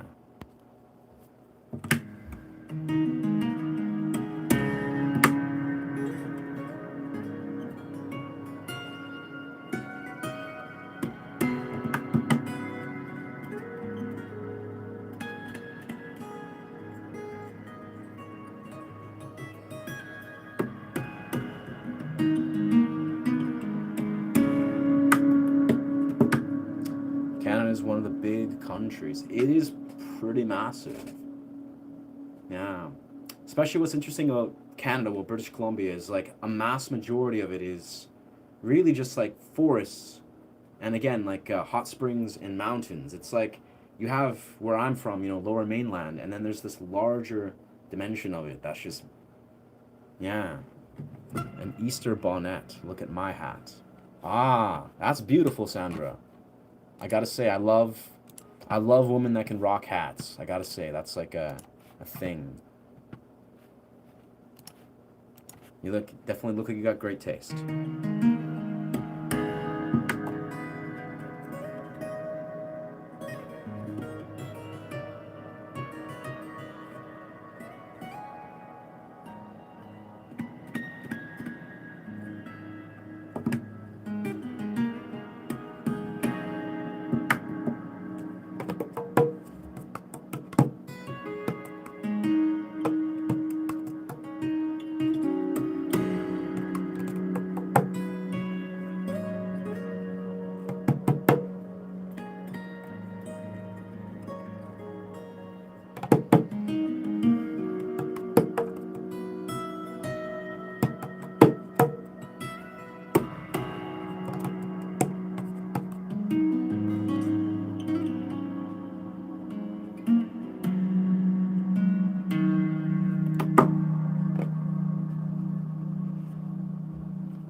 Thank you, Sandra. Thank you, thank you.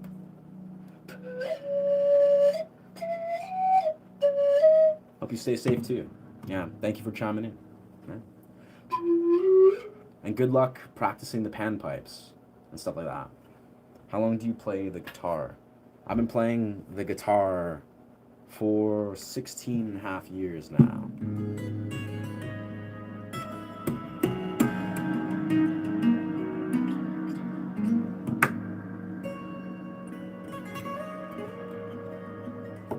This style though of guitar, I've been playing this for about 11 years.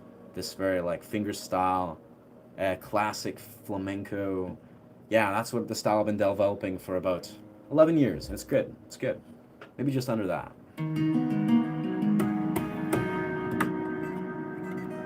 It's really like electrified, I feel like this. Speaking of electro, I actually just I ordered these really dope, like dark red, they're like red gold circle shades. For some reason, I just zoned out thinking like I'm excited to rock these circle shades. So I'm kind of just gonna right now, I'm gonna check when they arrive. Let's see. It says estimated delivery the 8th. Where are my shades? Because it would be just so dope, you know? Sometimes you just want to rock super dope gold red circle shades. I mean,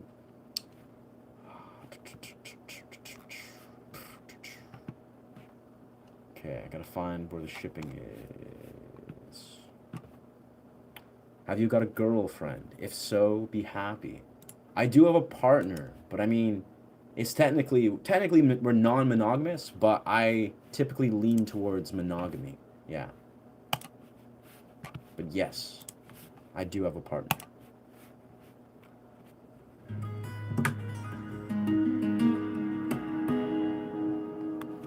Let's see. So I can leave a review. Receipt. Yeah, I don't know when this is gonna come in. I appreciate though that. I appreciate the goodwill, and the beautiful thought. Order today. Wait, what? No, wait, no.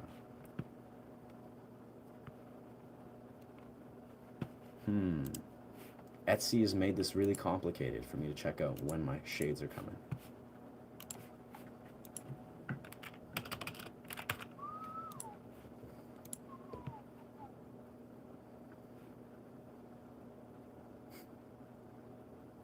Ah, yes. Ko-Fi. Magic. I've reached 275,000 views. Achievement. Wow. I don't know. I'm giving up. I'm giving up on looking for this.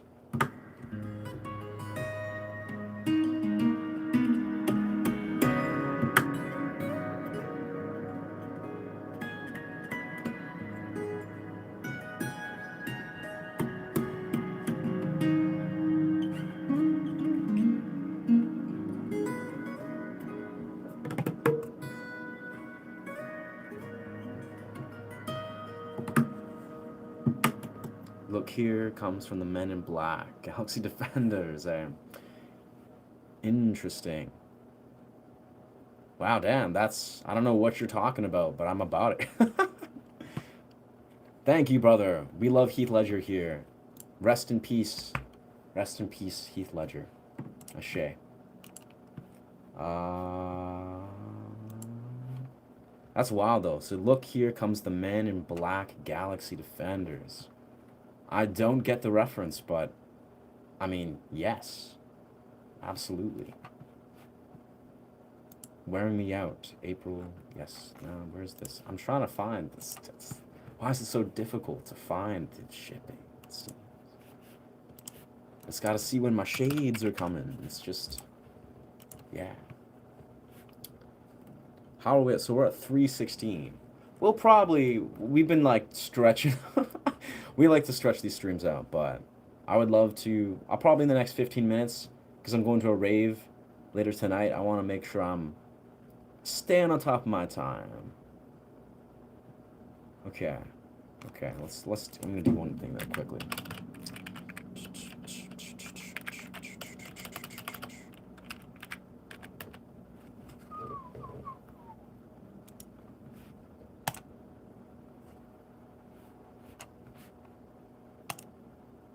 Okay, so it's on its way, probably gonna be here on the 9th, it says. On the 9th, 18th.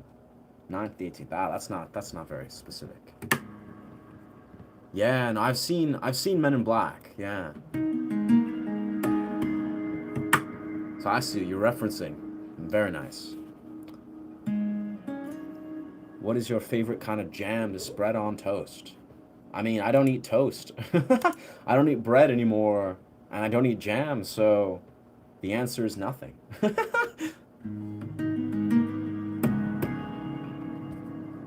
Pearl Jam sweater. Wicked. The Men in Black. Yeah. I like that, though. The Men in Black movies are awesome, I gotta say. I really like Will Smith. He's just a solid dude. His acting. Maybe I gotta rewatch these Men in Black movies.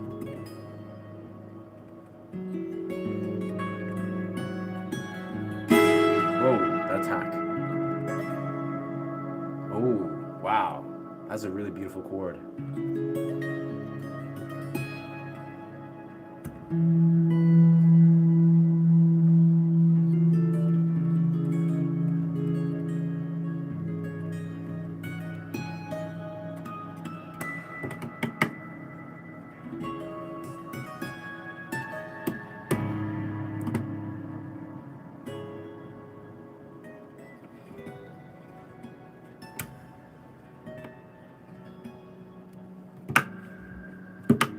Listen to Jay Built the Sky. Huh.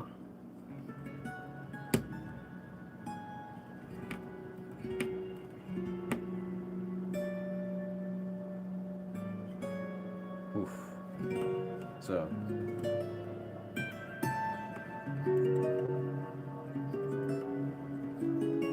We start there.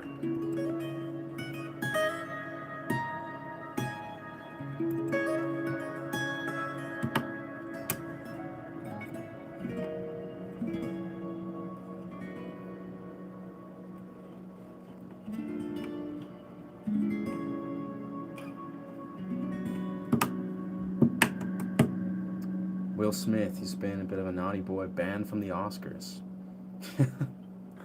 That's right, Sandra. He just doesn't give a fuck.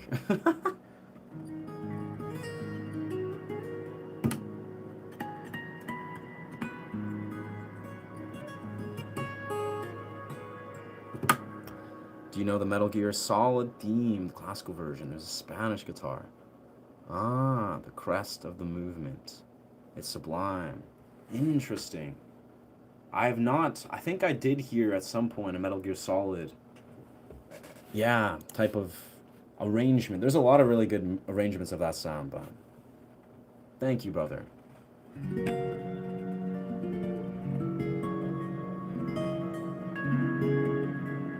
I'm really into this chord. I don't know what this is. It's like an E. Okay. No. It's a B. Some weird.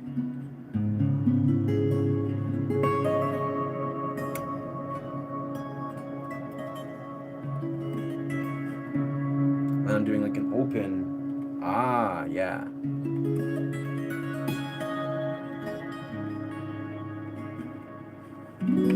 That's good.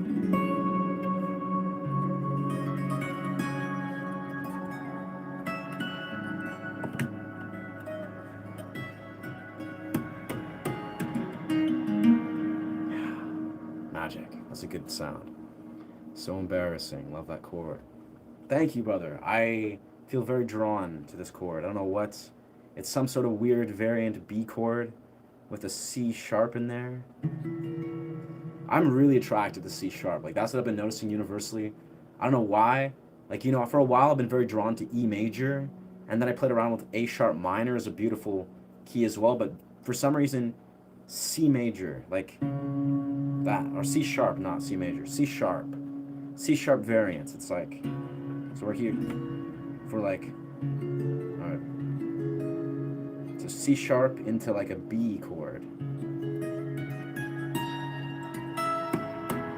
So beautiful. This like the C sharp leading. You could just center the entire composition around this.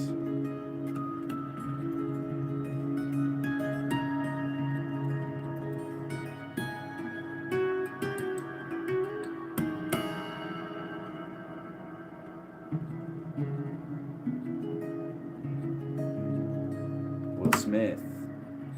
Yeah, yeah. I can sense that. I can sense that, Sandro. I gotta say, Will Smith is a pretty great guy. He fucked up. He fucked up pretty wildly when he just slapped, Chris Rock, but beyond that, he's lived a pretty charmed life.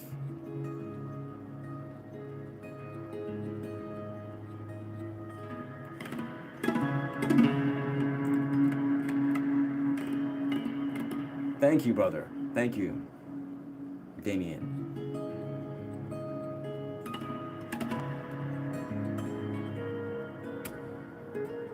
Oh yeah, look at that. So we'll go there, yeah.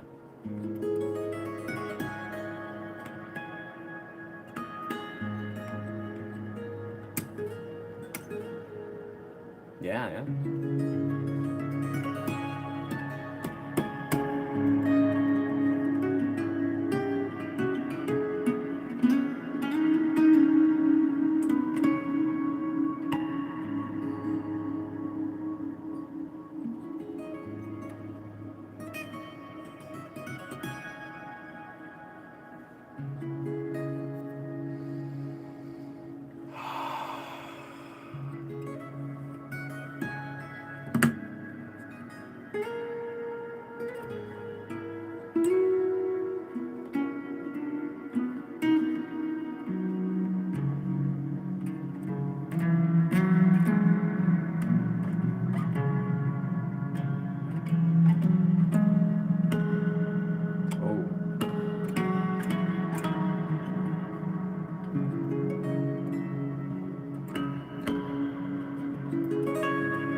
We're just gonna center everything around the C sharp, or C, yeah.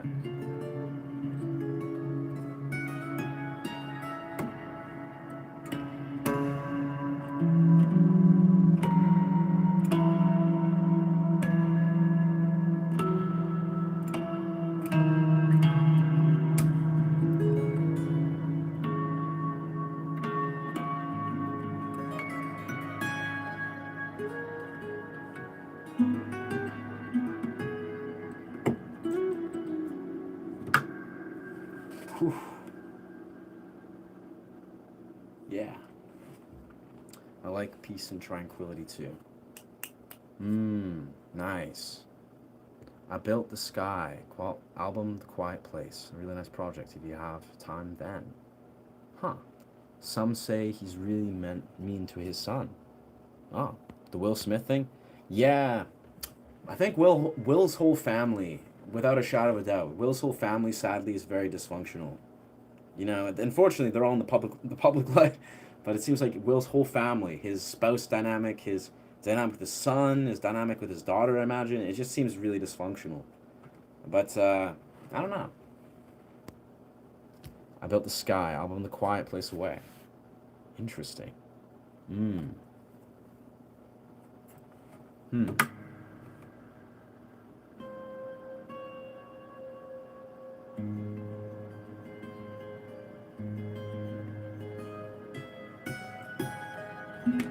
All right, we'll go from here. We'll go into here, and then we'll go. Oh. Okay, we're gonna go from there.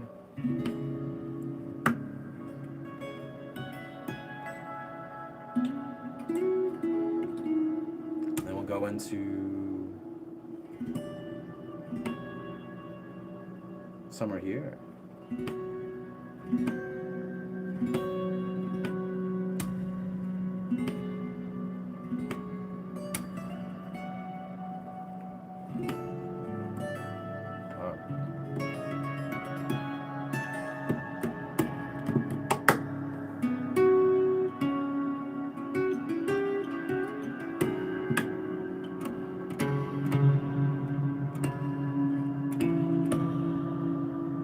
I don't know. I'm not sure where this is going. This sounds kind of cool.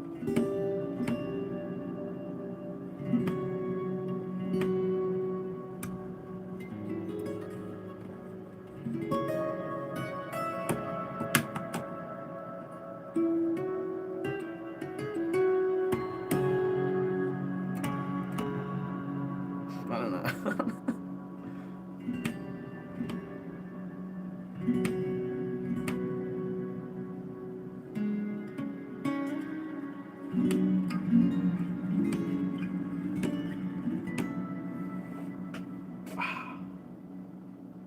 Interesting. I don't know what I'm gonna do with that, but that's gonna go somewhere. I'm not the best remote viewer. Still, I'm at a bad point. I suppose you could use to verify stuff. Facts. That's fair. Now understanding what I mean by discerning certain truths. Some remote viewers report seeing bases on the moon. Ah, wow, interesting. Willy Wonka. Sure, thanks, brother. Thank you for the high praise about being the Wonka, the Wonkanator. You know? I don't know. Magic. All right, well, I think what we're going to do is we're going to put a close to the stream for the meantime. Yeah. It's been a great stream. We're coming up the 3.5 hour mark. Very simply, I think we'll probably do a stream later. You know, I'm going to a rave tonight at like 10 or something, but I don't know. We'll see how it plays. It's going to be a late, I'll be back early, so who knows? I'll probably do like some sort of late night stream, some sort of meditative mellow stream. But yeah, with that, so I want to say thank you so much for the support. You know, I deeply appreciate you guys chiming in, holding space, listening to this beautiful process, this portal. And very much, yeah, I feel deeply grateful. You know, I feel we're right on the path. We're just about on track to being monetized. So I'm pretty happy as we are. And yeah, some technologies temple will be so scary. The moon is where the cheese is. Yes, Sandra, I agree. We've got lots to look forward in the moon, the cheese. Appreciate you being here, Sandra. You're a gem. Some technologies temple will be so scary off the world. Yeah. Magic. Thank you, guys. Don't forget to eat. Yes, we'll break our fast, probably do another cold plunge, and back into our somatic experience. Feeling good, feeling blessed, feeling full of healthy dopamine, and yeah, remember to honor yourself and to honor each other, honor your somatic body, and thank you so much. Much love. Deeply appreciate you guys. We'll do an outro. Yeah, welcome to this channel, or I don't know what this is. Basically, if this content resonates with you, feel free to subscribe to this channel. I teach guitar, I do meditative sound journeys, among various types of YouTube stuff. Yes, thank you so much. Deeply appreciate you guys. Much love. Bless. Yeah. Magic. Thank you. Much love, bless. Ashe. I don't know, it sounds so artificial, but yes.